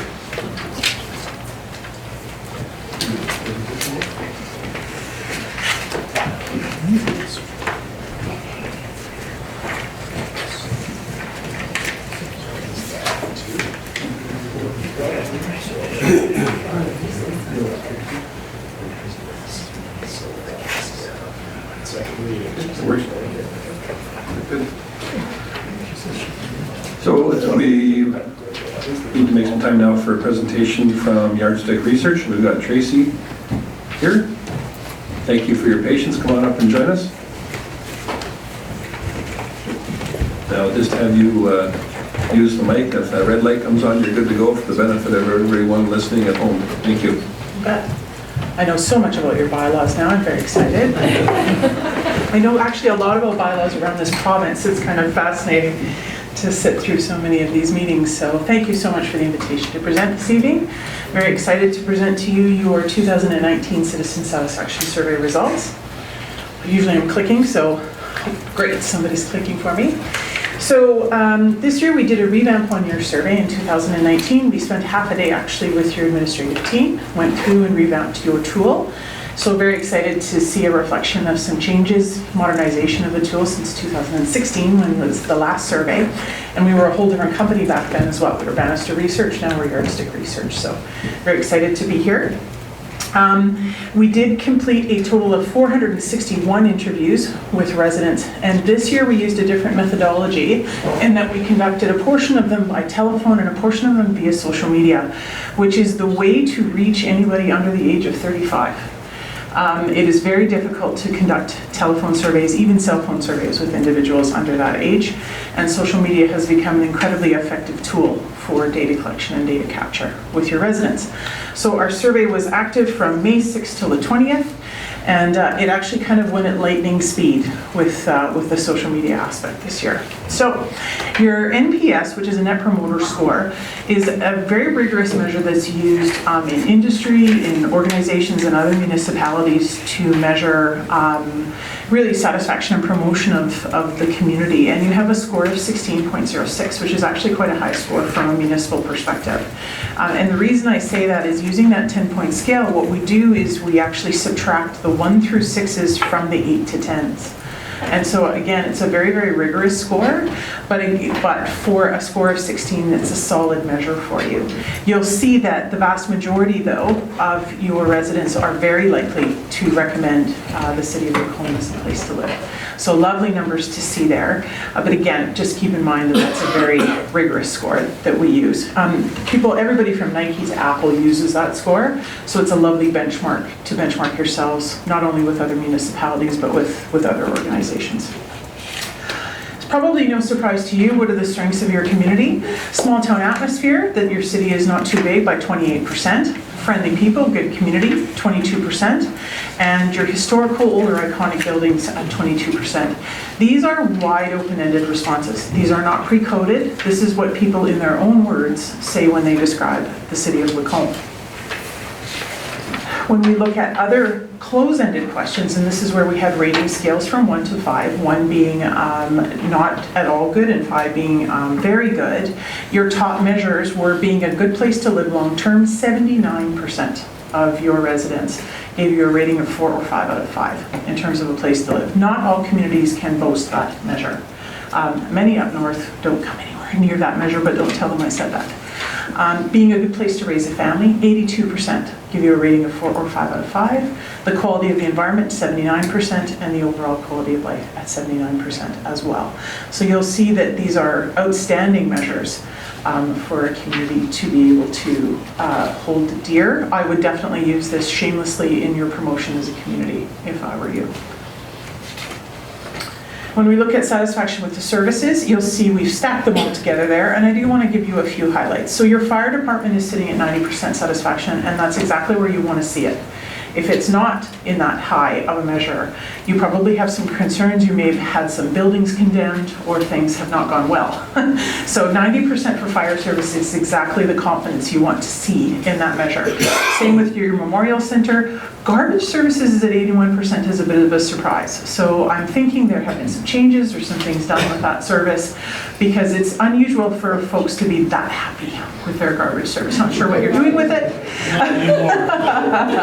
Not sure what you're doing with it, but you're doing it well. So things on the lower end of the scale, though, I do want to contextualize as well for you. Bylaw enforcement is the only service where if they have interaction with your staff, that they tend to be less satisfied. I'll let you do the math on that.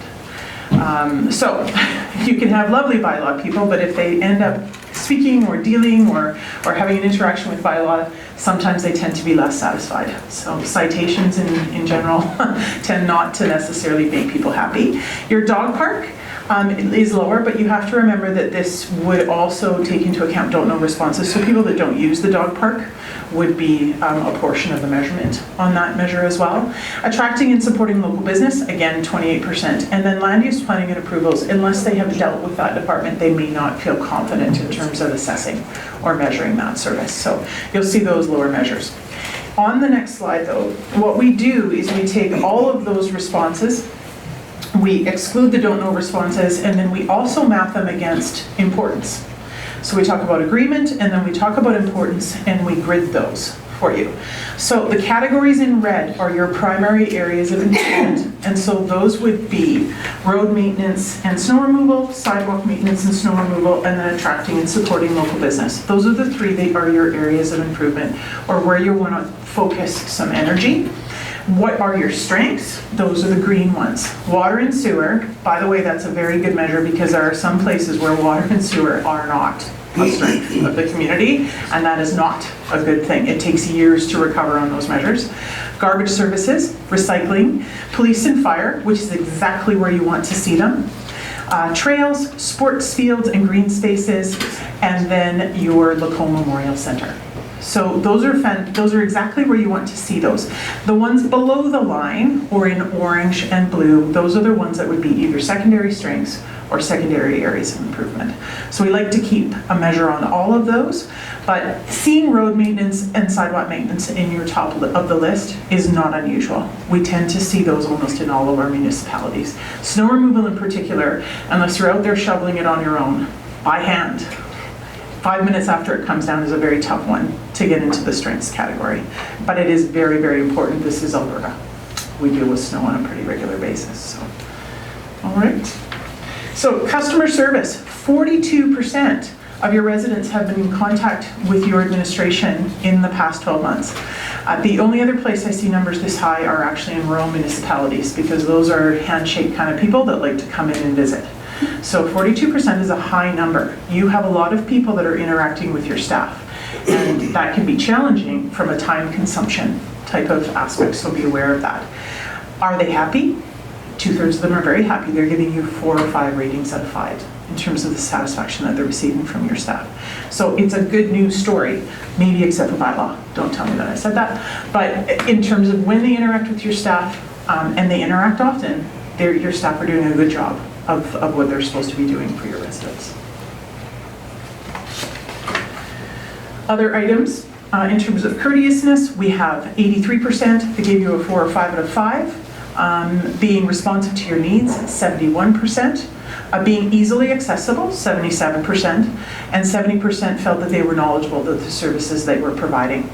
And 32% chatted about the fact that they would be interested in further communication or participation with you as a municipality via an engagement group. These are things that are happening more often in the City of Edmonton, Strathcona County. Lots of communities are developing engagement groups, so we thought we would throw that in. But overall, your staff are doing well, and you can shamelessly thank them for that, because they're doing a good job when they're interacting with your staff. All right. Taxes. This is a fun question this year.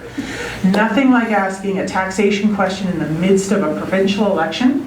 And we saw a very interesting phenomenon occur this year in terms of lower satisfaction measures with taxes than we've ever seen. It was the biggest discussion point when we looked at the provincial election, and it had an overlay effect on all of our surveys. 44% giving you ratings of good or very good is a very respectable number, but I would have expected to see it a little higher. That being said, it was a trend across all of our municipalities that we measured in the past 4 months. That election hit everybody hard when it came to money, how it was being spent, and how planning was being done. What are their strategies? What would they like you to do? You have 29% that would agree to a really cost of living increase to make a bit of an impact on your services. And again, 29% also said that they would maintain services at the current level. So do you have a no holds barred permission to go ahead and do something crazy with your taxes? You absolutely do not on behalf of your residents, I'm telling you that now. That being said, you don't have more than 11% that are telling you to reduce your taxation. And we did actually see that in a few communities this year where almost a third were saying cut to cut. We didn't see that in Lacombe. So they think you're doing a prudent job and they're asking you to continue in that way. What would they like to do? It depends is my favorite category. What would you like to do to taxes? It depends. It depends on what I'm going to get, how the money is being spent. They think you should just go ahead and increase the commercial tax base and let them bear the brunt.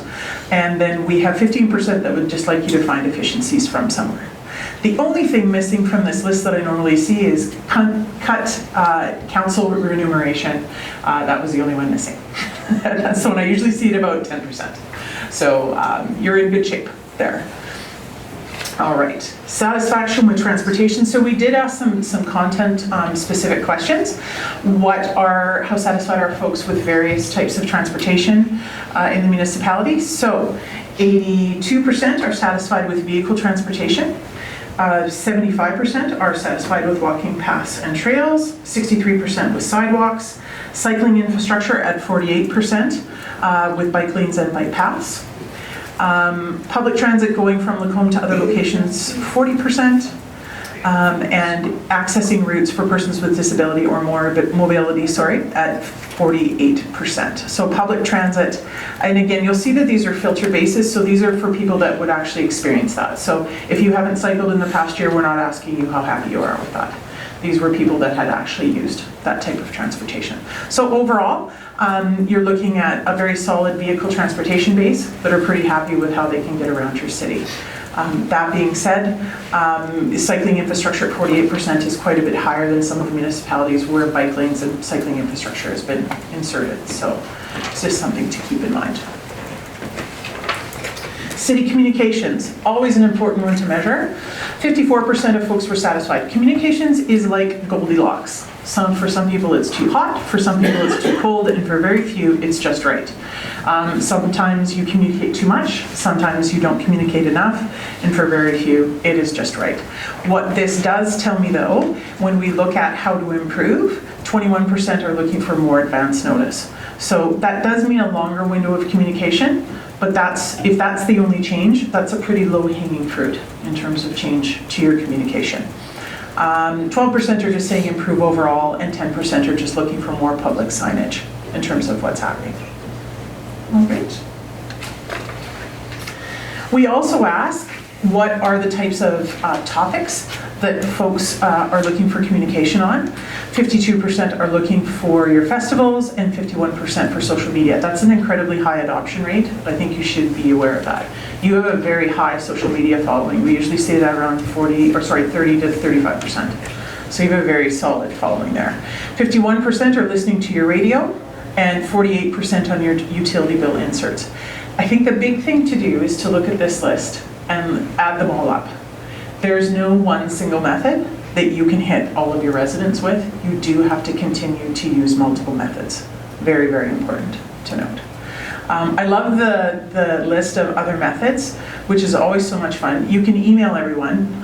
Of course, you don't have their email addresses, but feel free to send it out to everybody. And then text messages as well. The one that's missing from the list that we used to see quite a bit was phone my house. We don't see that much anymore, but it used to be just call me and let me know what's happening. So we're seeing a little less of that nowadays. All right. Shopping behavior. This was around one of your strategic measures or your KPIs for your community with your strategic plan. So we wanted to find out in terms of leakage, what was it that was creating leakage in the community? So if they're leaving Lacombe to shop, what are they leaving for? And clothing is the top of the list at 55% with a second mention of 20%. So the first and second things people leave, 75% of your residents leave for is clothing. So a good attraction strategy there, or at least an awareness strategy around what's offered, would be very poignant. Food and groceries, that's a tough one. Costco's just down the road. I know how that is. Construction and building supplies, and shoes. But very clearly clothing is the big attractant that I think if you were to focus some energy, that would be the one to look towards. In terms of how do you get information, if you were looking for it about how to, again, assess or look for products and services, online internet at 41%. So you again have a very high adoption rate of that. And your city website at 15%. Word of mouth is the only dangerous one up there, and the reason for that is that you don't control it. So word of mouth can be very good or very bad depending on whose mouth it's coming out of. All right. Social issues.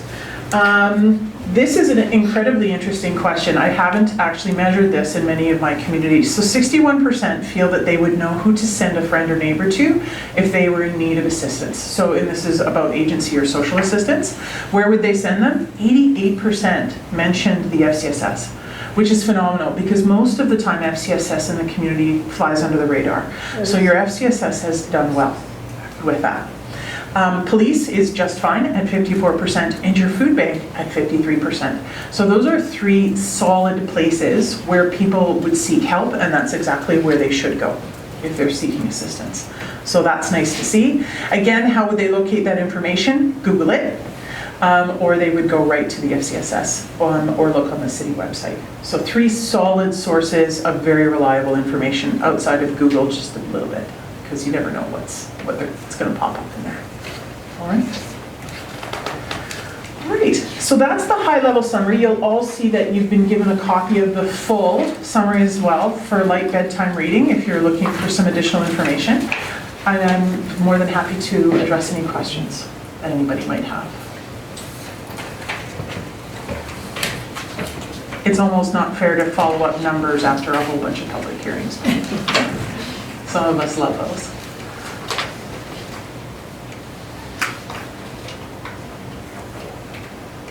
Thank you for that presentation. Councillor Hibbs? Thank you, Mayor Creasy. Yeah, just a little question on demographics. I don't believe that was included in the one that was online, but if you could just sort of run through a little bit how demographics was decided, what you were targeting. Sure. So in terms of the survey, we did the combination of the two with social media and with telephone. We knew that we would have a skew towards the older populations on the phone. We tend to do that with landlines. And then we skewed slightly younger with the social media. We did look at the balance, and we even did a weighting of the data to see that if it would be better, and then the impact on the results were minimal. So we decided to let them stand alone. That way each survey counted for exactly what it was for. And they are relatively reflective of the community. And again, when the weighting was applied, we didn't see an impact on the results. So we did leave those alone.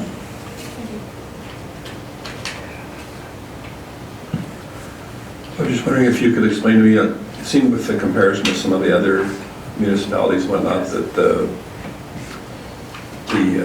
scaling or the grading was a little bit different. They had 5 responses, or 4 where we only had, or where we had 5. And I'm just wondering why those differ. It makes it kind of tough to Absolutely. compare. So the vast majority of the communities I work with use a 5-point scale. But some of the comparators that made the most sense for the city of Lacombe actually use 4-point scales. So we decided to go with the 5 because it allowed us to stay as comparable to the municipalities we measure with. And because we hold that raw data, we're able to do a bit more of an in-depth analysis. That being said, folks that shamelessly use a different provider tend to use a 4-point scale. So we work with probably 50 municipalities now in the province, from Cypress County all the way up to Fort McMurray. So we like to keep them consistent as much as we can. So it is tough to compare a 4-point to a 5-point because there's no midpoint there, but we do our best to make a reasonable comparison. Thank you. Councillor Jacobson? Yeah, actually I had a question about that too as well. Just noticed on your Spruce Grove comparator, it only adds up to 85%. Okay. I'm just wondering, is that a typo somewhere? Or? You'll have to just refer me to sorry, municipal comparison quality of life. This is a slide the mayor was referring to where there was 4 comparators instead of 5. So I was looking at that as well too. Okay. Just have to find. It's on page 29. 29. Thank you. Right.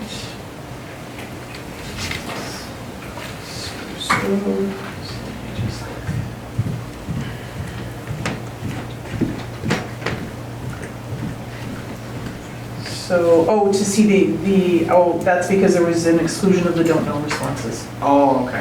Yeah, absolutely. With Spruce Grove, we had a specific target for a newer community, and had they been in that community for less than 6 months, we didn't include them as well. We had just such a high number of don't know responses, it kind of made the comparisons a little off. So that's tough. The city of Airdrie tends to also get a bit of that, and so does Beaumont. So we're careful to use them as comparators, but Spruce Grove was such a good comparator, we kept it in.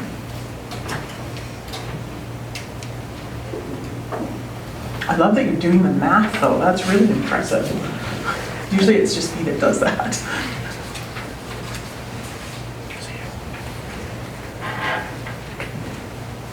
Are there any other questions or items of interest that anyone chooses to point out? Well, thank you, Tracy. We appreciate your time and bringing us that information. Thank you. Good. It's my pleasure.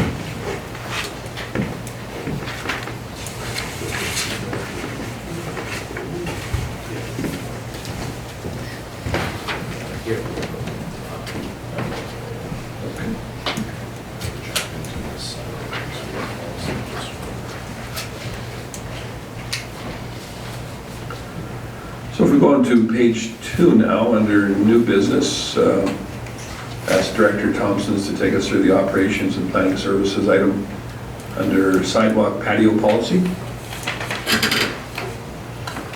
I can certainly do that. Thank you, Mayor Creasy. So before council tonight is an application for an on-street patio on 50th Street. And as well included in the council report is the draft version of a on-street patio policy that administration has been working on in regards to on-street patios within the COME. And so we thought it would be timely that we receive the application because it gives us an opportunity to present council with what we've been working on so far. But I will caution that it is not through our internal review process quite yet. It is very much a draft, but it gives council an indication of kind of where we're going. A key aspect of the policy is that you would accept patios that occupy less than 15% of the street parking per block in total. So it wouldn't be a single patio, it would be any number of patios that are approved on the block would be to a maximum or to an upset of 15%. And so that's a number that was picked that I guess it also gives council an idea of, at the end of the summer, looking at how the patios, if council were to approve the patio in front of, the additional patio on 50th Street, if that's kind of the flavor in terms of how much parking could be lost in favor of a patio, and kind of working through those trade-offs in terms of benefiting the downtown and having that loss of parking. So with that aside, that is for council's information only. The application before council is for a patio in front of Cilantro and Chive. There's some additional details included in the council report, which gives an idea of what the applicant had in mind in terms of the design. The patio itself would result in as proposed, the loss of 5 parking stalls downtown. Primarily because the parking downtown is angled parking, and so some stalls are impacted partially, but nonetheless impact them in a way that doesn't necessarily make them available for motor vehicles anymore. So before council, we are presenting this application for council's information, and we're actually asking for council's endorsement of approval on that patio on 50th Street. And certainly if there's any questions on our process so far regarding consultation with the neighboring businesses, we can answer any of those questions. We did circulate information on the patio to those on 50th Street and within a 60-meter radius, and we received half and half in terms of support. The ones who were opposing the patio were parking was the primary reason why they would opposed the application.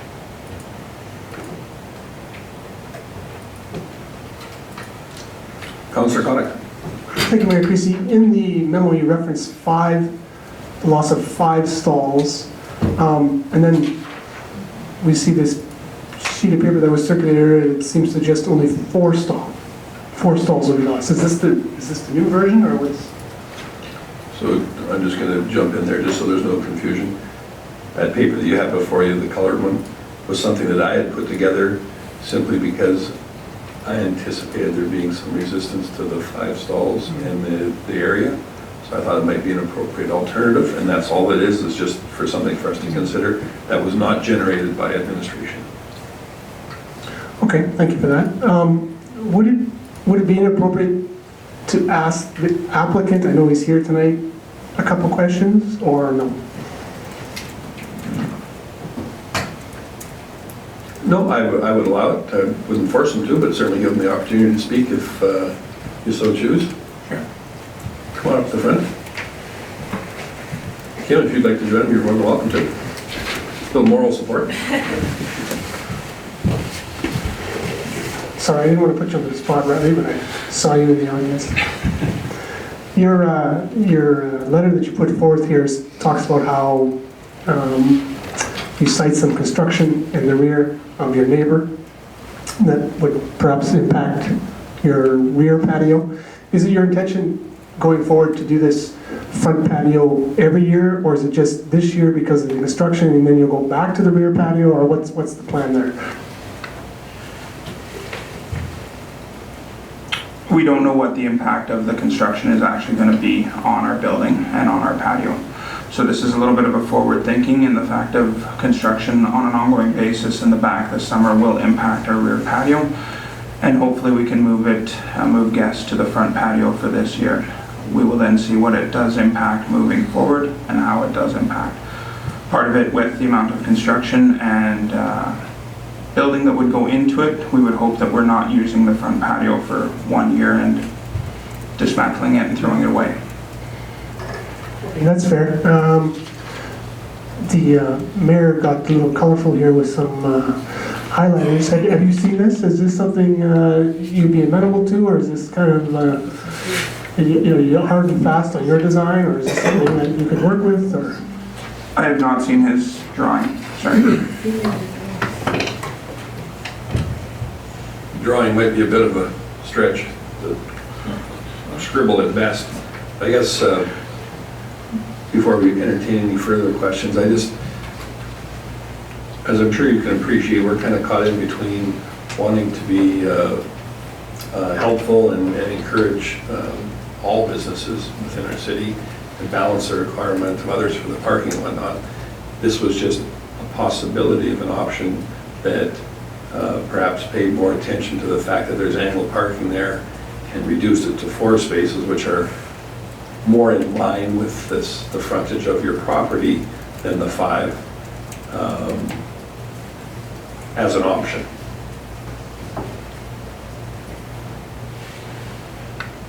We completely understand and respect the other businesses that are on our street with the need for parking.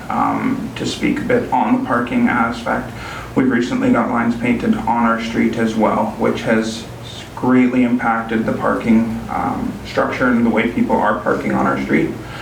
And since then, I strongly believe that we have a lot better use of street parking, which has promoted more parking stalls available in the downtown as well. We're not looking to impact any of our neighboring businesses or put undue stress on any of them in that regard. We're just simply looking at alternative options for our business, and as well as making it more of a friendly, inviting streetscape as well downtown. Oh, and that's certainly fair enough. We appreciate that. I was curious not necessarily for this particular item, but for the policy in general. I see we are limiting it to 15% of the overall parking on any given street. And I'm curious, do we have some sort of relationship to the frontage of any given business? I mean, I would suggest that in this particular instance, been rather reasonable with the number. But I mean, what would stop somebody with an extremely small frontage from wanting all 15% if they were the first one in? That just somehow there needs to be some kind of a correlation between the two. It's a good point, and that's one of the avenues we want to make sure we're thinking through when we're reviewing this policy. Certainly we've looked, the way it's written right now, it's restricted to the frontage of the parcel of the business would be the maximum allowable size of the patio. But we'd have to look at what the impact is to most of the downtowns, and are there businesses that have, you know, very narrow frontage that could use a bigger patio? Maybe there's some opportunities to partner with an adjacent business and provide. We have to think that through, and that's why we're presenting it through as a draft right now, so that we have an opportunity to kind of think of those different scenarios and present council with something a little more fulsome and ready for our full recommendation. And so, yeah, so that's all I have to say. Councillor Connick. Thank you, Mayor Creasy. Yeah, I just, first off, I support the application. I think this was highlighted quite timely in our citizen satisfaction survey that we need to do more to support our local businesses, so I support the application. I'm thinking and looking at the photo that was submitted, that I wonder if 4 stalls wouldn't actually work for you guys. I don't know how, because 4 stalls is right in front of your building, and you could still go out as a square and not take up any more than those 4 stalls. So I'm not sure where the 5th stall comes into play, but maybe I'm missing something. When we had submitted our application, we had indicated 4 stalls. There is one 5th stall that does kind of diagonally go across the front of our building. If we were to go out a little further, we're quite accepting of 4 stalls, with the potential of adding some bike racks out front as well too, on said patio, in order to try and mitigate some of the parking concerns as well too. To go off on a little bit of a tirade, we've been very vocal advocates for more traffic through downtown. Our bike parking is very limited in our downtown core, to the corner by Home Hardware and across the LMC corner, and the corner across the street by the fire department, which is not very useful for people biking into downtown core. So if we can add bike parking as well by taking up a little bit of a corner, which would make the 5th stall, we can then allow for some more bike parking and increased use in that regards. Chief Gowdy.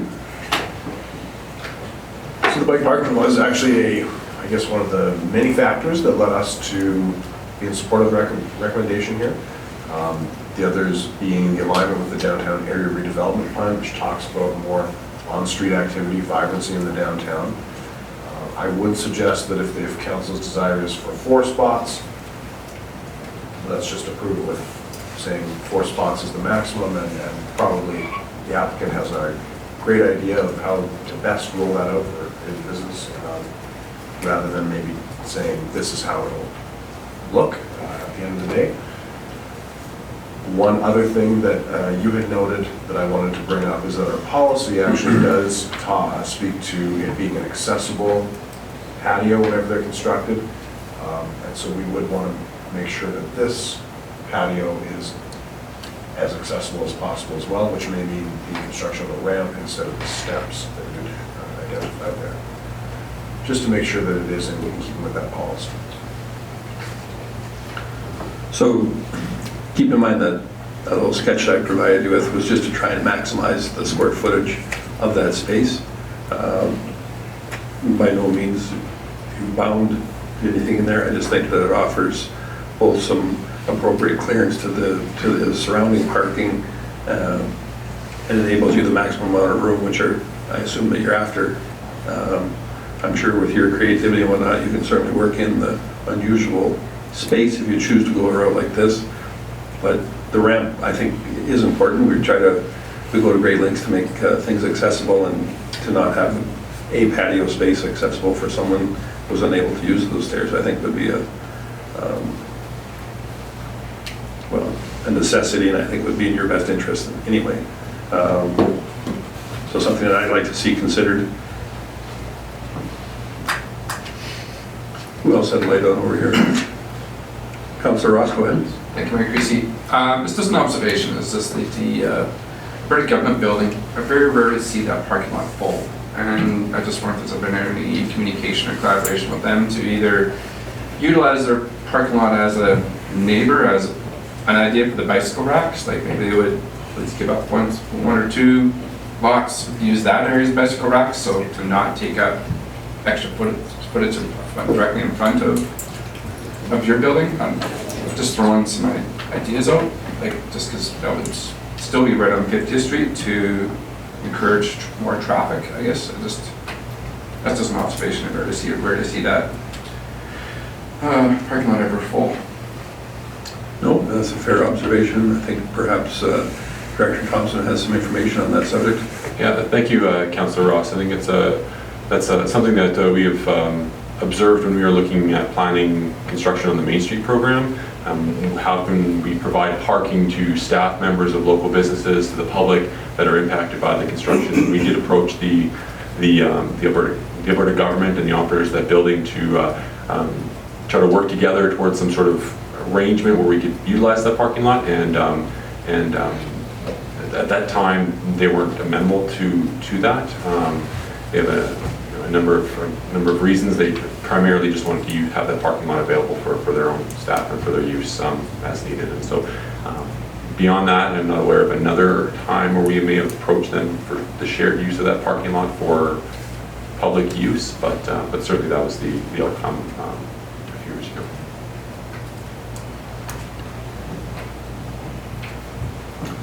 Councillor Gullickson. Thank you, Mayor Creasy. I'd also like to say I'm 100% behind this project. This type of thing is exactly what we need in our downtown core to promote business and to promote people to walk. We just came back from Europe a few weeks ago, and as you know, that their culture is different than ours, and they promote walking and have closed streets, and it's amazing, and I support you 100%. One question I had is how long would you keep this open? My understanding is that the standard for other patios on public property is, I believe it's about May 1st to October 1st. So we would look at probably following suit with that, as much as we would love to have it as a permanent structure in order to do other things out there in the off-season and shoulder seasons. I don't think it's realistic to try and take up parking for other businesses in the inclement and winter weather.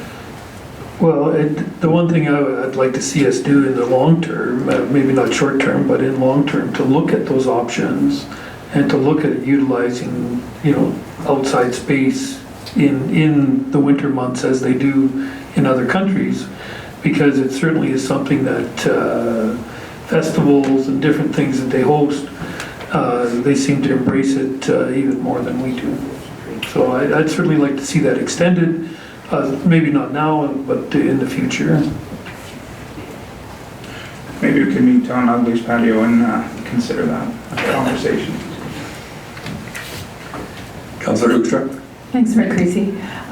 Yeah, I too am quite intrigued by this, and I love the idea of what it does to our downtown. And I just wondered if there could be some communication strategy that goes along with this to promote the walking. Because if you live in a big city, you never have an expectation to park in front of the business that you're going to. And I think this is an expectation that we have in small town Alberta, but maybe that's changing for our growing little city. Having said that, I do have empathy for the doctor's office. I mean, that they have clientele that probably would expect to be able to park closely to their business, but yet when I was in Edmonton with my husband, we had to go to the doctor, and we parked many blocks away too, and still had to somehow get ourselves there. I in no way want to be heard, though, is that I'm not considering the businesses involved. One of them commented that they did not receive a copy of this proposal. I understand. I'm not sure why that was or what the process was in bringing that up to each of the businesses, but yeah, I think it's great what you're doing for our downtown, and I support you.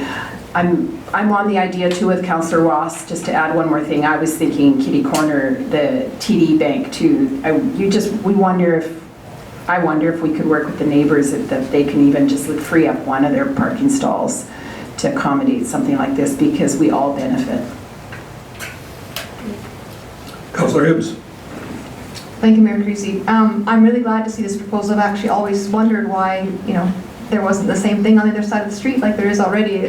Patios are quite popular, I think, in this community, and for good reason. It's a beautiful location and how best to enjoy our downtown. That being said, I feel really sensitive to the fact, 4 parking spots, 5 parking spots. I'd really like to see this limited to 4 parking spots, and I'd like to see bike parking or that sort of thing accommodated somewhere else, because then it would also be a permanent thing, right? And then you're not having to put it in and take it out and et cetera. Perhaps that business could change over time. Maybe you grow again or something, I don't know, but and then it wouldn't be there anymore. So I think that that's probably a better direction. So I do support this proposal with the caveat that it is 4 parking spots that are affected.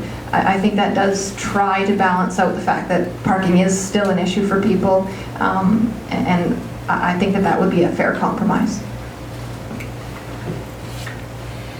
Director Thompson? Thank you, Mayor Creasy. I just wanted to comment or follow up on Councillor Hoekstra's item that she brought forward in terms of the businesses saying they didn't get a copy of that proposal. And so when we sent out notifications, we used a 60-meter radius from the business to notify, and that's a standard notification area.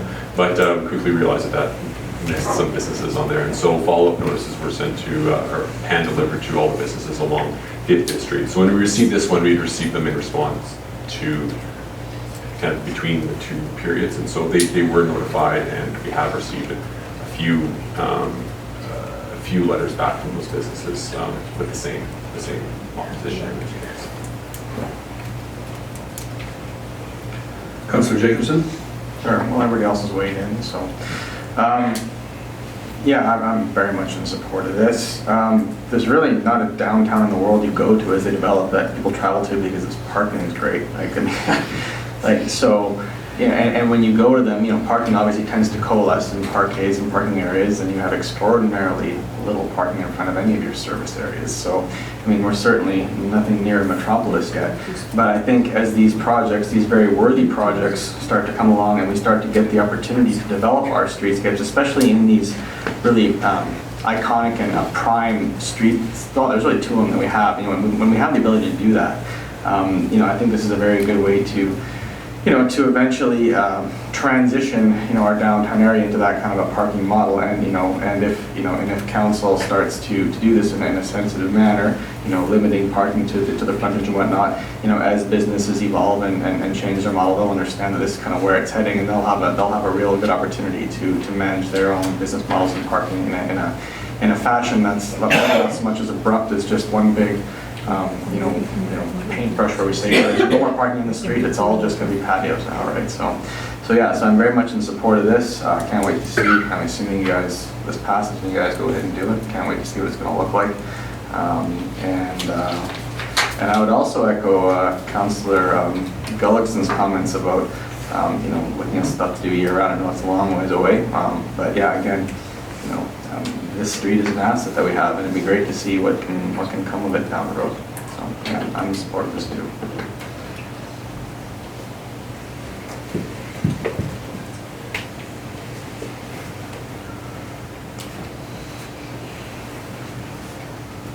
So do we have a motion in our future?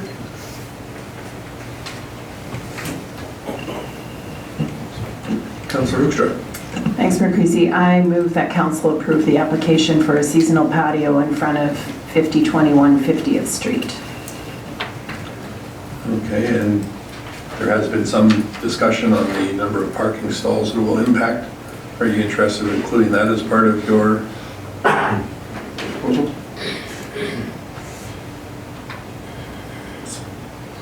Councillor Ross? My apologies, so to be clear in this motion, thank you, Mayor Creasy. So this is 5 parking stalls or 4? As presented, is it 5? Chief Cody? So as presented, we have identified that 5 parking stalls will be impacted by the existing application. And so that is what the current proposal, or the current motion on the floor is. All those in favor? All those opposed? So that passes 4-3. You have your decision. Thank you. Yeah. Certainly. Just with what you had said, Ms. Hibbs, in regards to bike parking, we have approached the city on several occasions in order to increase bike parking in the downtown core. There is a need for space in order to put in more parking, which Home Hardware over by the LMC and across by the Fire Hall is the only places that are available in order to put in more parking, unless we start looking on private property. Thank you. Thank you. Look forward to a new addition to our downtown. Thanks. Thank you.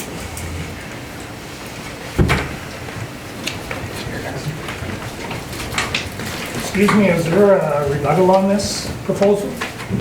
Pardon me? Is there a rebuttal on this proposal, or is that it? There is not. Oh, I thought we were here to present our views. No, there was no.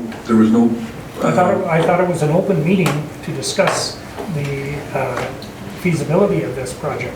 Yeah. I'm sorry you were under that impression. There was Yes, not. we were. In fact, well, when the first proposal came out, we brought our sheets back to respond, and we're told that it was going to be a different proposal, and we should come to the public meeting to put our side of it out.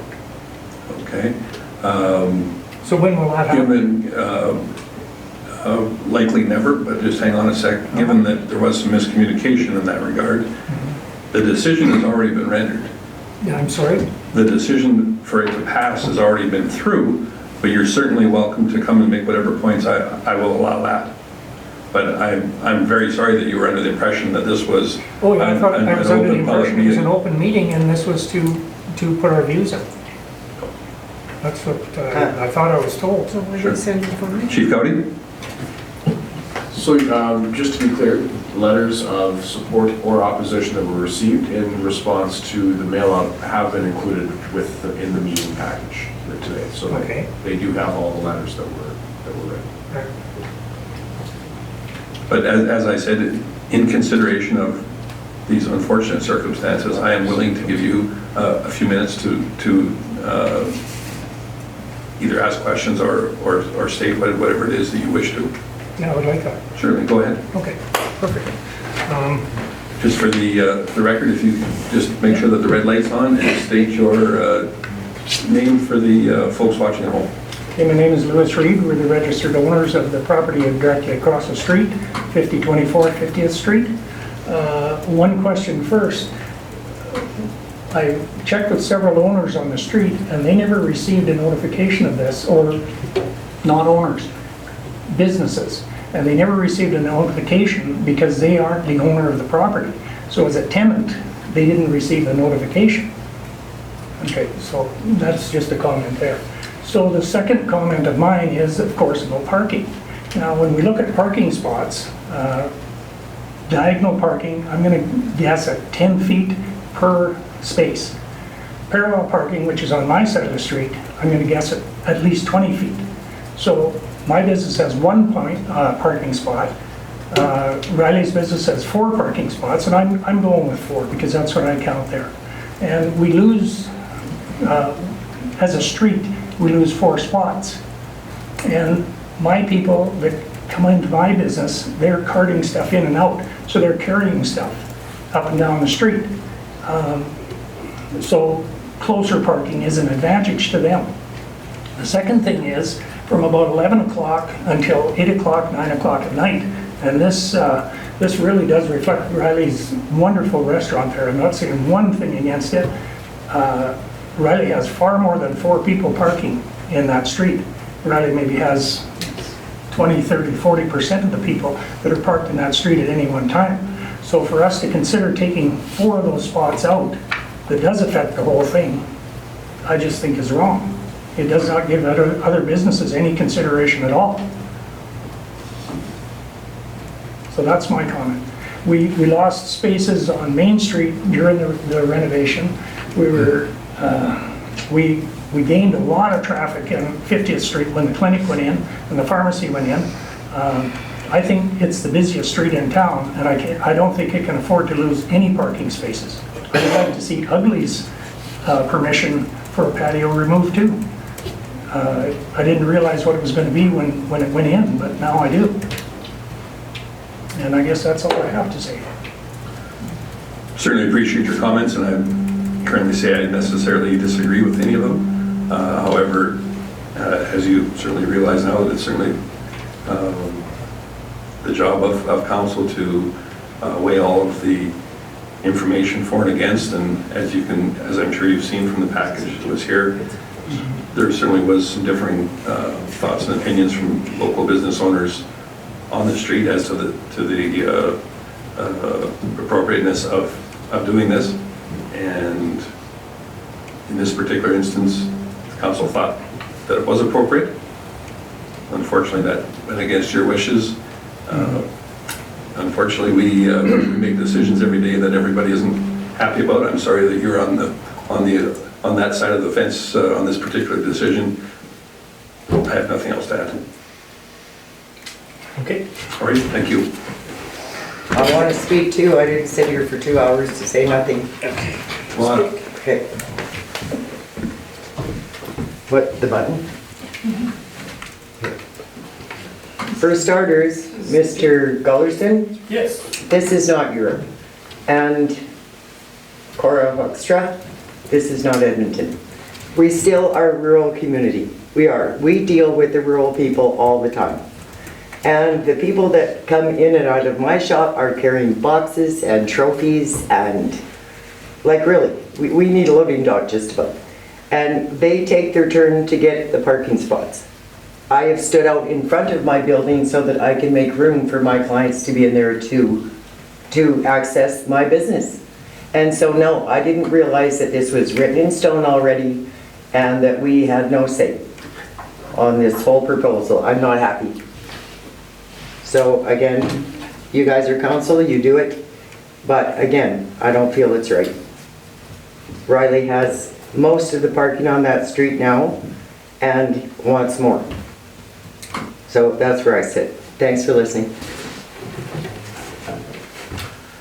Thank you. Anyone else? Very good.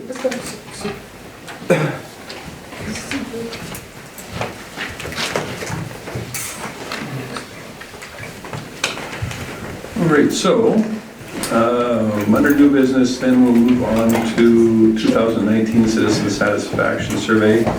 Director Juke, if you'd care to walk us through that item, please. Well, thank you, Mayor Creasy. The report before you tonight is to present the attached draft final report, which you have a copy in hand now of the full report. It's a little bit more to it than the presentation, a couple of additional pages. And so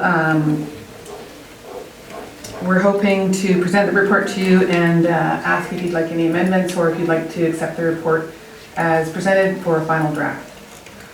So as you've heard earlier, administration conducted a 2019 Citizen Satisfaction Survey with Yardstick Research Inc. In 2 weeks in May, using a budget of $25,000. Administration helped design the questionnaire so that the survey results would align with the information needs of Council's current strategic plan, and also with current city work plans, administrative work plans. And thirdly, to focus on residential views to ensure a comprehensive consultation. As a result, only one business-related question was really asked in this survey, and administration is considering asking council to engage in a business owner survey, potentially in early 2020, which would be of the same scope, but focused on business operator and owner needs. As expressed, the consultant completed 461 telephone and internet interviews of residents and sought additional input through the online platform. There was also a short version open access platform. And just skipping ahead here, the survey results and analysis in the report inform and clearly support the majority of strategic plan goals and will impact the annual work plans until the next survey is conducted. The thoughts are now that I think there was approximately a 6-year gap between the previous survey and this one. Perhaps a 2-year gap is a bit more effective. Survey results plus analysis will be disseminated to the public in multiple ways, tonight being the first introduction of it, but we've got a little bit of a plan going, 5 or so different ways of conveying it to the public. And of course, administration will continue to analyze the results and use the results to inform work plans and to update the strategic plan as we go along. Thank you. Be happy to take questions if you have any.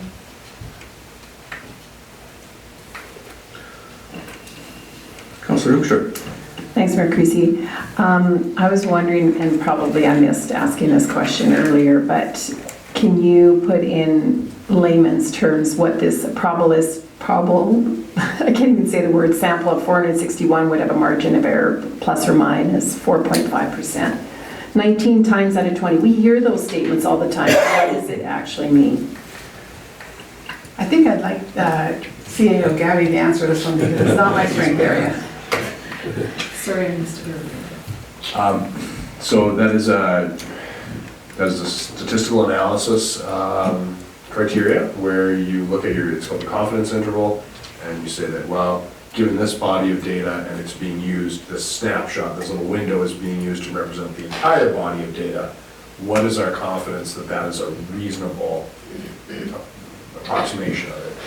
And so the thresholds, then they say, well, reasonable approximation means within, what did you say, 4.5% in this particular case, so that it can be anywhere between 95.5 and 104.5%, and then they've added the additional disclaimer that 19 times out of 20. So again, that's a 90, it comes out to a 95% confidence interval of 4.5% margin of error. So it's saying that most of the time, what you're seeing here is a really good representation of what the overall community would feel.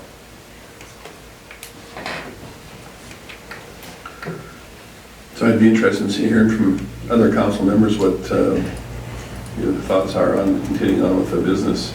I mean, with the business survey, as a business owner in this community, I certainly think it's important to hear from our business community, but I believe that as councillors, we do that each and every day, and I really question whether or not we are going to find any new or useful information from engaging another survey. So I would like to know your thoughts on that. Councillor Hibbs? Yes, thank you, Mayor Creasy. While I definitely would say that I value the voice of the business community in the community, I'm not really all that excited about doing another survey. I think that there could probably be better ways. Even things like open houses, if people are truly engaged and want to have a say, I think they'll take that opportunity. And frankly, I think it would be a far less expensive endeavor. I think the other mention was also increasing the occurrence of this survey. Did I hear that correctly? I also would somewhat hesitant. This is a nice little snapshot every so often, but I'd also not be too in favor of increasing how often it happens. It's not going to be cheap, and I mean, it is good information, but it's not earth-shattering, frankly. So yeah, I would caution on both of those fronts. Councillor Gullickson? Thank you, Mayor Creasy. I also agree with that. I think we have other mechanisms to get to speak to our business community through the Chamber of Commerce or even through our own communications, and certainly coffee with council on different things, openings that we have to get that information. I would hate to spend any more money on that type of a survey, and I like this. The results were terrific, but again, I don't think we need to do it very often.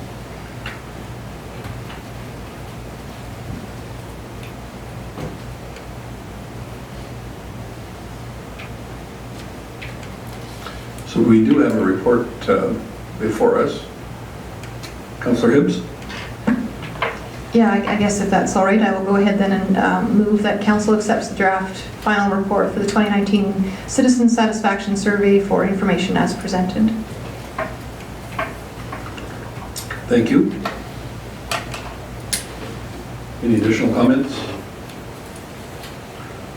All those in favor? Opposed, if any? Thank you. Was there any question as to the frequency or increase of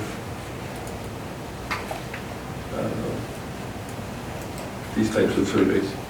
Chief Cowdy? Obviously, we're open to direction anytime, but it is not a decision you have to make tonight.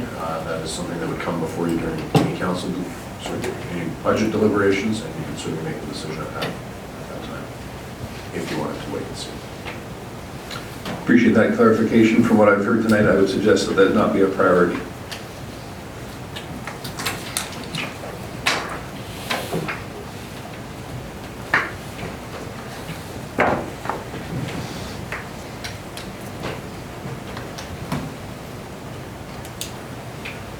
Just about 7:30, we've got our strategic plan annual review.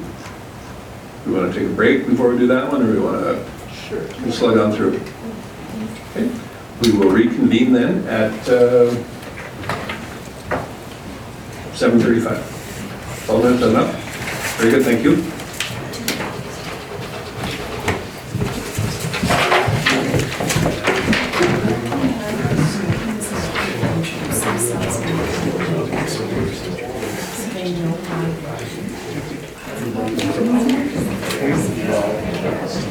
Kind of open that up.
Thanks for our communication officer. We are back online, everyone.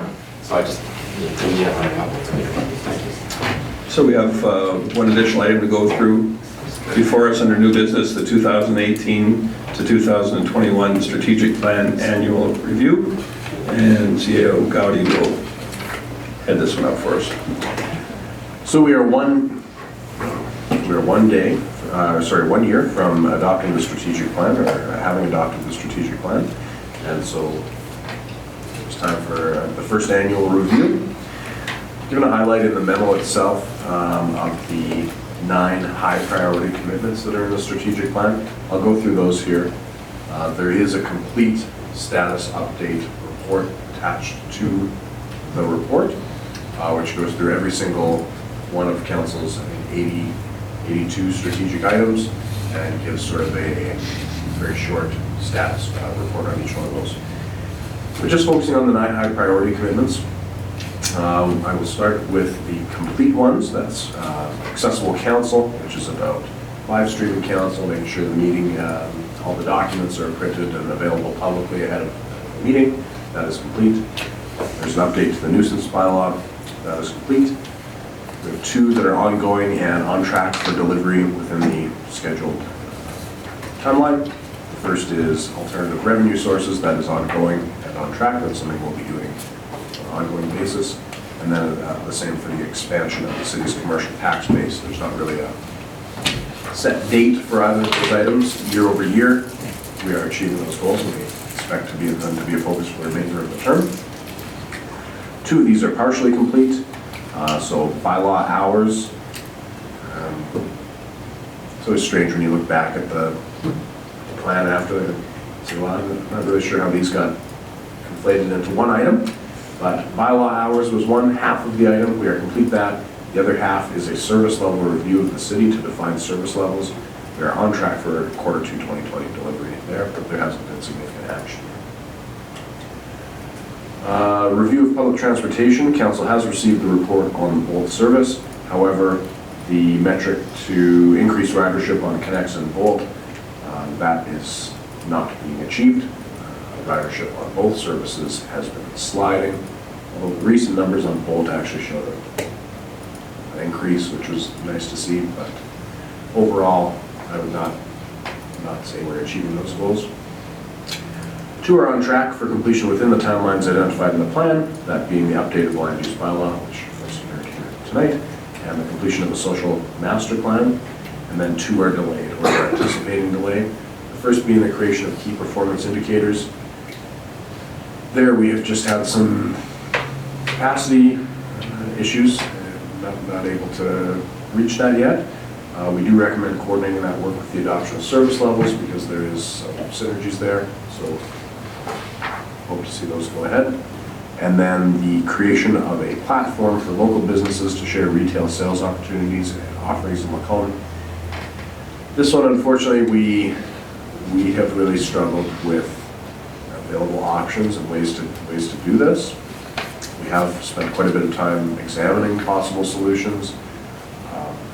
If Council recalls, the intent during our strategic planning session was sort of to create a one-stop website or service of some kind hosted by the city that would match residents who are interested in finding a particular product or a particular service in town with the provider of those services or products. So what we came to is that really to do so, we're either going to have the city having to maintain a list of which businesses carry which products throughout the city and keep that current, or rely on the businesses themselves to keep their retail offerings current on the city's website. The amount of work that it would require to do either of those things effectively versus the benefit to the community, we haven't seen it to be worthwhile. I think it would be a lot of effort. Right now, crowdsourcing through social media is probably the most effective way to find information on what retail offerings there are in Macomb. It is quite an effective way, beyond just Google, of course. So we have not been able to achieve that, and I don't see doing so within the time frame that's identified in the strategic plan. That brings me to my first proposed change. I'm just going to jump to the bottom of it actually, which is to actually move that specific item into a low priority position.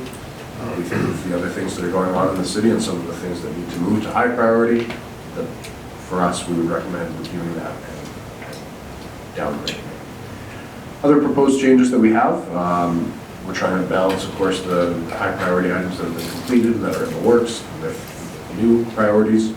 The first is to move intermunicipal collaboration frameworks to a high priority. That's because of legislative requirements to complete that. We do need to start work next year, so we'd like to see that move to a high priority. We want to suggest for consideration moving the item 4.2.1C, consider how the city can assist with development for business attraction and retention. That's really just based on some of that survey data that you just saw that identified that as an area that the community would like to see us focus on. So just to be responsive to that, we think that might be something to move up. The review of the solid waste management model is another one that has been moved to a high priority, so we think that the plan should reflect that. And then a review of the plan and level of service for fire protection and emergency response partnerships. Of course, we've had some recent opportunities with staff retirements and private interest, and so we are recommending moving that to a high priority as well. We've also suggested a few items for consideration. The first is 4.41A, support, which is about supporting community groups to advance the arts in Macomb. That is an existing strategic objective. We are proposing that you would consider an additional outcome. A suitable venue is identified for the performing arts in Macomb, and this would be around support for the Macomb Performing Arts Center Foundation. 4.2.4A, which is about building on partnerships with community groups and organizations to attract events. We had proposed an additional outcome of infrastructure at the ME Global Athletic Park being suitable for hosting regional level track and field events. And then just a very recent addition for consideration would be under the improved city-owned walkways objective. We would propose the outcome that the city adopts a local improvement tax policy, which includes evaluation criteria and funding mechanisms for various infrastructure classes. And this is just building on the discussion we had at our last meeting about maybe there being a more overarching view towards local improvement taxes rather than considering them on a one-off. If you look beyond that, we do, as I said, we have attached actually a list of status updates and some amended target timelines in the 2018-21 strategic plan quarter. This is quarter one, but it should be your status update. And I will just talk to you about the format of that and then can answer any questions you have. I won't go through it specifically. There we have bolded and italicized anything that has changed. So if something's been completed, it's bold and italicized that it's completed. There everywhere else right there is good. And then similarly, if there is any changes to the target timeline, maybe scroll down just to page 2 there. Then there you can see on item number 1, for example, actually that's a great example because it's us advancing an item from it's going to quarter 2 2019 from quarter 2 2020. Of course, most of them actually are, if there's a change, it's because of capacity or some other change, and so it's actually a delay on some of those low and medium priority items. But those have been highlighted as well in bold and italics, and then the original timeline given there as well. So if council is in agreement with what we have proposed, then that's very easy. We'll finalize the new strategic plan with the changed priorities and marking the completed items complete and bring it back to you for the July meeting for adoption.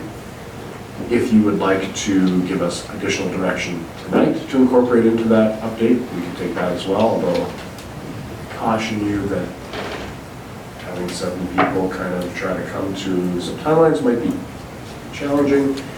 So the other option we would propose is that if there is some specific items that councillors individually would like to see moved up, then maybe we could have that sent to us by email for every item that you want to see moved up. We would want to see a corresponding item that you are accepting to be moved down, of course.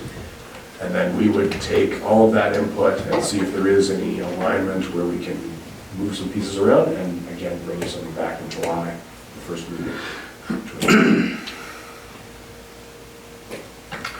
Thank you. So if we keep those changes to 3 per councillor, is enough then, or? If you want to give 3 vote ups and 4 vote downs, it's just a bigger spreadsheet for us to tabulate, so no problem. Mostly just checking for the reaction. Councillor Ross. Thank you, Mayor Creasy. So then, therefore, you would want changes by email, not by discussion tonight. I'm open to either. Well, the only concern that I have was the traffic review, which I think is Q4 2021, which is really after the election of 2021. Personally, I would like it in, say, Q4 or Q3 of 2020, because it's something that citizens have expressed, but yet you can see a visual change that's my only concern of the timelines. And so, counter to that, then, is there some other work that you could see being delayed a little bit, or not necessarily at this point in time? I haven't reviewed it, my apologies. No, fair enough. So I was just curious, just for clarification with respect to Provincial Bill 7. I think that's kind of a timely matter. I don't know, we've got some collaboration going between some other municipalities as well, so I think it's appropriate that that one move up, because after it's passed, and we need to have input prior to that, so I think that would be reasonable. And I don't know that it's necessarily too onerous for time, is it? No, we had actually hoped to have, what you're referring to, of course, is Grand Prairie's, or the mayor of Grand Prairie has started some advocacy around Bill 7. We'd hope to bring that actually to this meeting, but weren't able to, it was late last week, I think. And so we will get it to you July, first meeting in July, so we will have that right away. And in the meantime, that will go out to councillors to formulate some, either do some investigations or formulate some thoughts on the item as well. I think that's a very important one for all municipalities to consider. Agreed, for sure. We'll get that out to council this week, so you can start thinking about it and have a discussion in July. Thank you. Councillor Hibbs? Thank you, Mayor Creasy. Just to push the vote along here a little, I'd like to move that council endorse the 2018-2021 Strategic Plan Annual Report. Thank you. Councillor Clark? Thank you, Mayor Creasy. Under service levels reviews, I believe that's citywide, excluding the police service. Is that correct? That's correct. Okay. It came to light at our last police commission meeting that they would like to be included, if possible.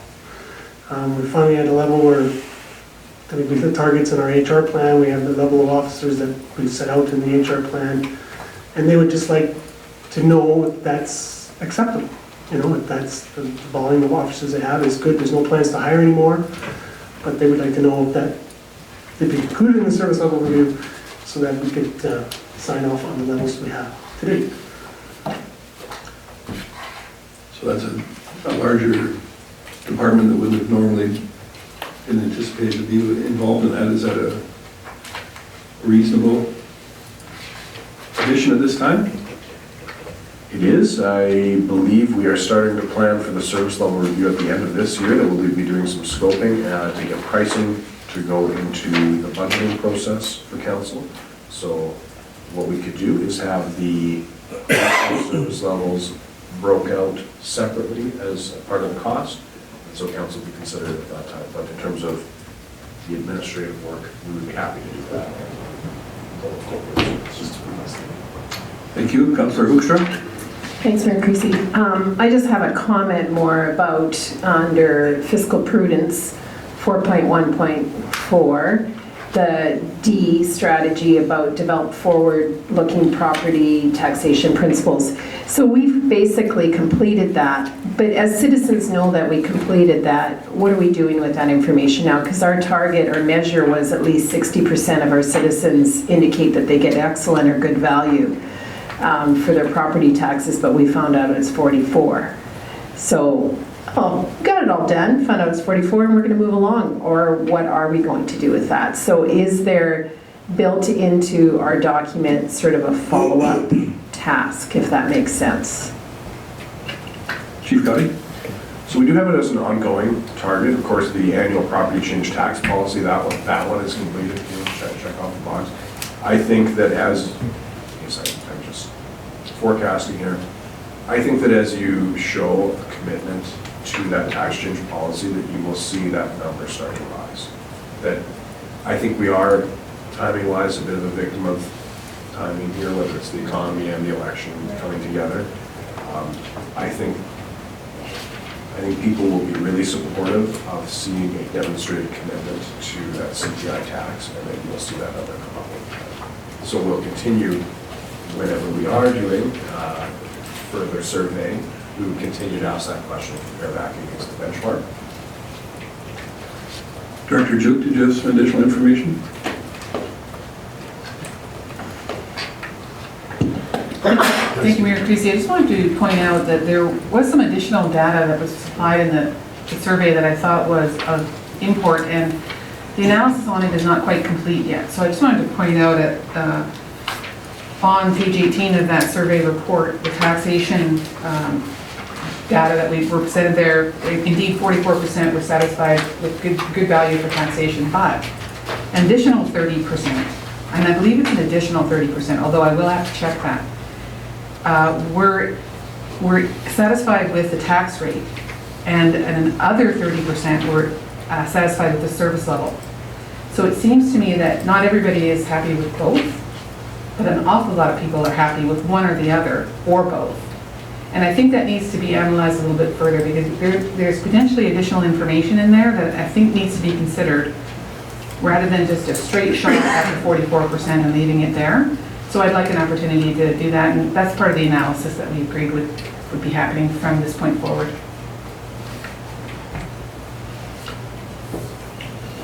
That's why we're fortunate to have qualified individuals look over all those exciting numbers so they can make sense of them and give us some useful information from it. So thank you for that. Councilor Connick? Thank you, Mayor Creasy. My only comment to the whole citizen survey is 461 people. Not 13,000. So all of the results I take with a grain of salt, including the one at 44% tax.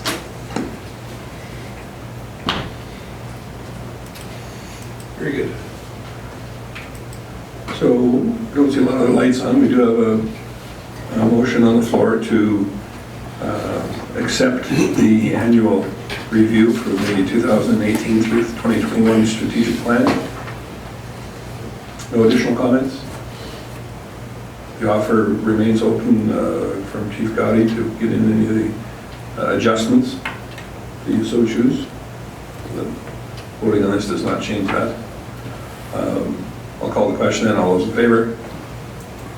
None opposed? Thank you. So, like many meetings, we do jump around a bit. Was there anything that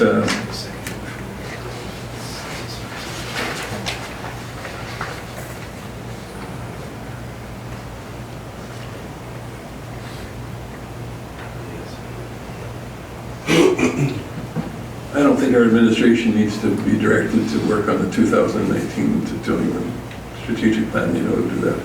So this was just a matter of, I guess, endorsing the proposed changes that we've got here, as opposed to waiting until the next time to get square plan. So given that you made the offer to accept changes, I think it would be a little short-sighted of us to change them now and then wait for 2 more weeks or another week or 2 for input and change them again. Am I wrong, or? It seems odd to me, but. Councillor Hibbs? Thank you, Mayor Creasy. Yeah, that was my question with the second motion is, I'm assuming that this one is the one that would be saying that we want to see these proposed changes now included, okay? And I do actually really want to see that happen. So I would therefore like to make the motion, let's see if I can read it, that Council direct administration to prepare the 2019-2021 strategic plan using the information contained in the endorsed annual report. Thank you. All those in favor? Unanimous. Thank you.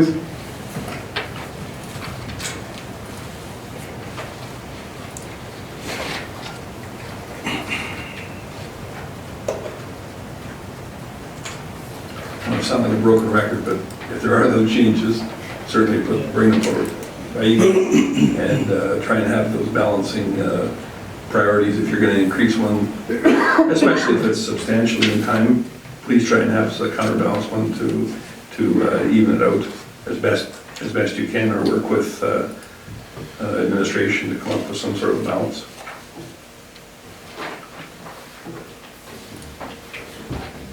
Have we missed anything jumping around here? I don't know that we have. I think really all that we have left are reports and in camera. The CAO has already given us his report. What do we have up here for reports? Well, Councillor Gullickson, would you care to go? Thank you, Mayor Creasy. I got my report in late, so I got my fingers slapped by Ross, but it happens. Anyway, I attended on June 13th, attended the Volunteers of Distinction recognition event. This was a great evening that gave us the opportunity to recognize the volunteers and their contributions to our community. I enjoyed it very much and worked with a few of the people that were recognized that night, and I know it was appreciated by everybody that was there. I also was at the ceremony honoring Steve Schultz. On June 14th, I was pleased to be at this ceremony recognizing him and his accomplishments, and it's nice to see our community getting national recognition from what he's been doing at that high school. Then I attended a media and communications training, which was interesting. I found out you don't want a camera 2 feet in front of your face, it's too close. And it was really good. There was a lot of helpful hints, and I thought it was great for us to learn how to deal with the media in circumstances where you're put into a surprise interview or in a position where you're not 100% prepared. Also at MPC on June 19th, and we dealt with 4 items on our agenda: 2 home-based businesses and a garden suite, and in addition to a home in an FD zone. And that is my report. Thank you, Councillor Gullickson. Councillor Ross, would you care to go next? Sure, thank you. Regional Airport, the 8th, we had the renaming grand opening to the Calgary Regional Airport. The following day is pancake breakfast, well attended, great job on the volunteers. Our council committee meeting, the corporate media training, attended for a couple hours, and we had another Lacombe Days meeting last evening, and we're obviously taking parade entries, and tickets will be available shortly for Buskers event on the Thursday and the Beer Wing Fest on the Friday, and the tickets are available for the Bull Ram on the Saturday. And we as a committee and Blackfalls has taken the course, we'll be doing the fireworks ourselves on Saturday night at Crown Lake. Should be a lot of fun. So that's a substantial shift in protocol there. Thank you to you and your colleagues for taking that on, because I know that's been a bit of an issue in the past, trying to find a qualified individual at a price that was affordable and give the kind of show that our community has come to expect. So we look forward to that. We're going from 4-inch to 6-inch this year. Councillor Hoekstra. Thanks, Mayor Creasy. So yeah, I had a board meeting on June 11th for Lacombe District Chamber of Commerce, and as it says there, remember to nominate businesses for awards. They never have any problems getting small business award nominees, so please consider farm families, not-for-profit, that sort of thing that's listed there. It was a busy week, man. Subdivision and Development Appeal Board met on June 12th. The hearing with the decision was issued on June 14th. Is that public knowledge? It is public knowledge. Okay, so, but anyhow, well, it was denied, his appeal. The City of Lacombe, we had the Volunteers of Distinction evening, and that was very, very nice evening honoring volunteers. And it was kind of neat. One of them said, oh, I'd just go right back on if you would have me. So people do like volunteering for our city. Councillor Gullickson already covered the afternoon honoring Steve Schultz and the media training workshop. The best part about the workshop, weirdly for me, was having the camera in my face, because it's good practice because it's so unnerving, and then you think, okay, I got to try doing this. So that was quite wonderful. I was in a parade on Saturday. I love small town Alberta and small town Alberta parades. You're right by the people, and so that was very, very good. And then today I was in a board meeting for Lacombe Foundation. Lacombe Foundation with the Bethany Group has spent 6 months creating a plan for rebuilding the lodge in the Parkview Manor. And so that will be part of the business plan that they have to submit by June 30th. And basically we are asking the government for a 90-10 funding split to hopefully consider that we'll finally rebuild our lodge, that the rooms are too small and it's a very old building. It's actually functioning as well as it does because it's been maintained so well. But there are 5 rooms vacant at the lodge right now, and that will always be probably that way because the rooms are too small. And that's it. That's my report. Thanks, Councillor Rookstrom. Any questions for any of the councillors on the west side? Councillor Jacobson, you have a report? Sorry, no, I don't have a report this evening. No problem. Councillor Hibbs? I don't have a written one submitted. I'll do that next meeting. But I just did want to mention that I was really lucky to be invited to AUMA, like at one of the committees. It was the Sustainability and Environment, and that took place in Calgary. Typically they're in Edmonton, but it was in Calgary special. And it's something that we might want to consider trying to get somebody on, just given our situation. And it was some very good conversation. I'll definitely do a better fulsome report on it, but we had a couple presentations from Airdrie as well as Calgary, sort of talking about how they handle things. One of the really unique standout sort of things that I wasn't aware of is how many communities actually introduced composting before they ever introduced blue boxes. They were doing green boxes first, and I thought that was very interesting. But anyways, all kinds of discussion. There's lots of changes in that whole landscape happening. Very good to be aware of what's going on because we're going into that audit, so that's going to maybe frame some of our conversations. So I really think that we should look at if there's a potential opening on that committee going forward, that we have somebody sit on that. I think that would be valuable. And that is all, unless anybody has any questions. Thanks, Councillor Hibbs. I appreciate you representing us in Calgary in that event. I think it's important for the public to know that given our recent decisions and whatnot, that the council as a whole is engaged and involved in this process, and we are working towards some solutions. Will they come quick enough for most people? I expect probably not, but we're doing what we can, and hopefully we'll be able to move forward in a positive direction. So once again, thank you. Councillor Connick. Thank you, Mayor Christie. My report is there. Just highlight mostly FCM. I just found it interesting, again, the whole discussion of recycling. It's a national problem, and I went to one session, but I know there were a couple, 2 or 3 even, that spoke to it, and it's a national problem that needs to be handled nationally, provincially. I mean, it's all wonderful to, we saw a letter in the council mailbox that suggested that, or it wasn't council mailbox, it was one of the citizen inquiries that we got a reply to, that we should be doing this and this and this. It's all well and good with all of those solutions. need to take place on a national, provincial level, not on a municipal level. So anyways, my report is there. If you have any questions. Thank you. When I was doing my report here, I see that it went all the way back to the world's largest lure day, so that seems like it's 6 months ago right now, to be perfectly honest with you. It's been a fairly hectic June, to say the least, and I'm not going to go through a whole bunch, but I guess once again, just to drive home the fact that we are involved in this kind of thing.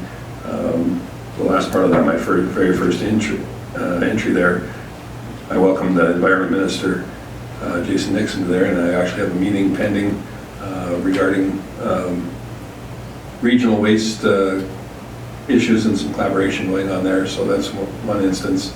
The next one down below is the Lacombe Regional Waste Services Commission and the air burner purchase, which I think there was a media release on that. So down to more Quebec City toured through their waste incineration site there. So I mean, it's not like we're not educating ourselves and being involved and proactive in this issue, I guess is what I wanted you to glean from it. I don't want to go through each and every item on here. One item that I will go on,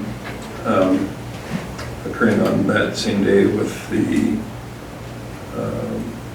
media training, was the celebration of life for a very well-respected member of our community, and one who will certainly be missed. We've had an opportunity to go next door and pay our respects to the Miller family and for the wonderful life that Fred lived. So did want to make sure that that was highlighted this evening, and then there's a couple items after it as well. So that's all that I had. Any questions? If not, we could move those. Councillor Connick? Just a quick question. I'm glad you were able to attend that funeral. I hadn't even realized he passed away. Otherwise, I would have been there.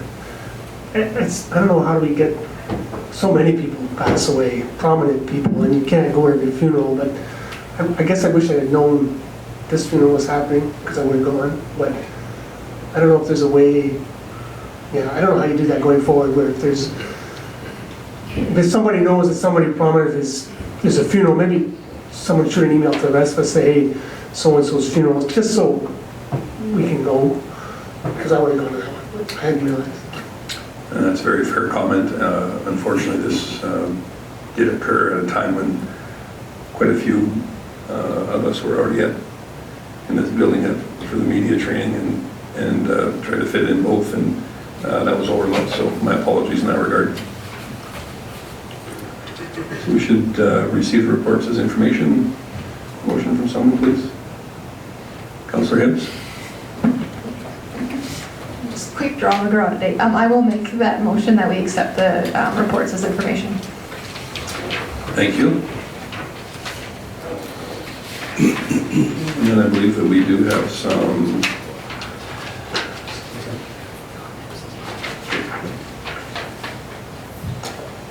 all those in favor? Thank you. So we do have some in-camera items in. Yes, we do. Councillor Connick? So I'll make a motion to move the camera. All those in favor? Thank you. Let me know once it's...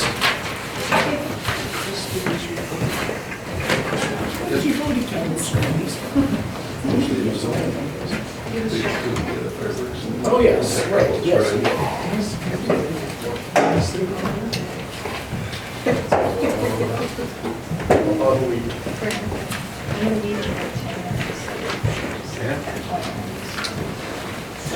Make it 9 minutes.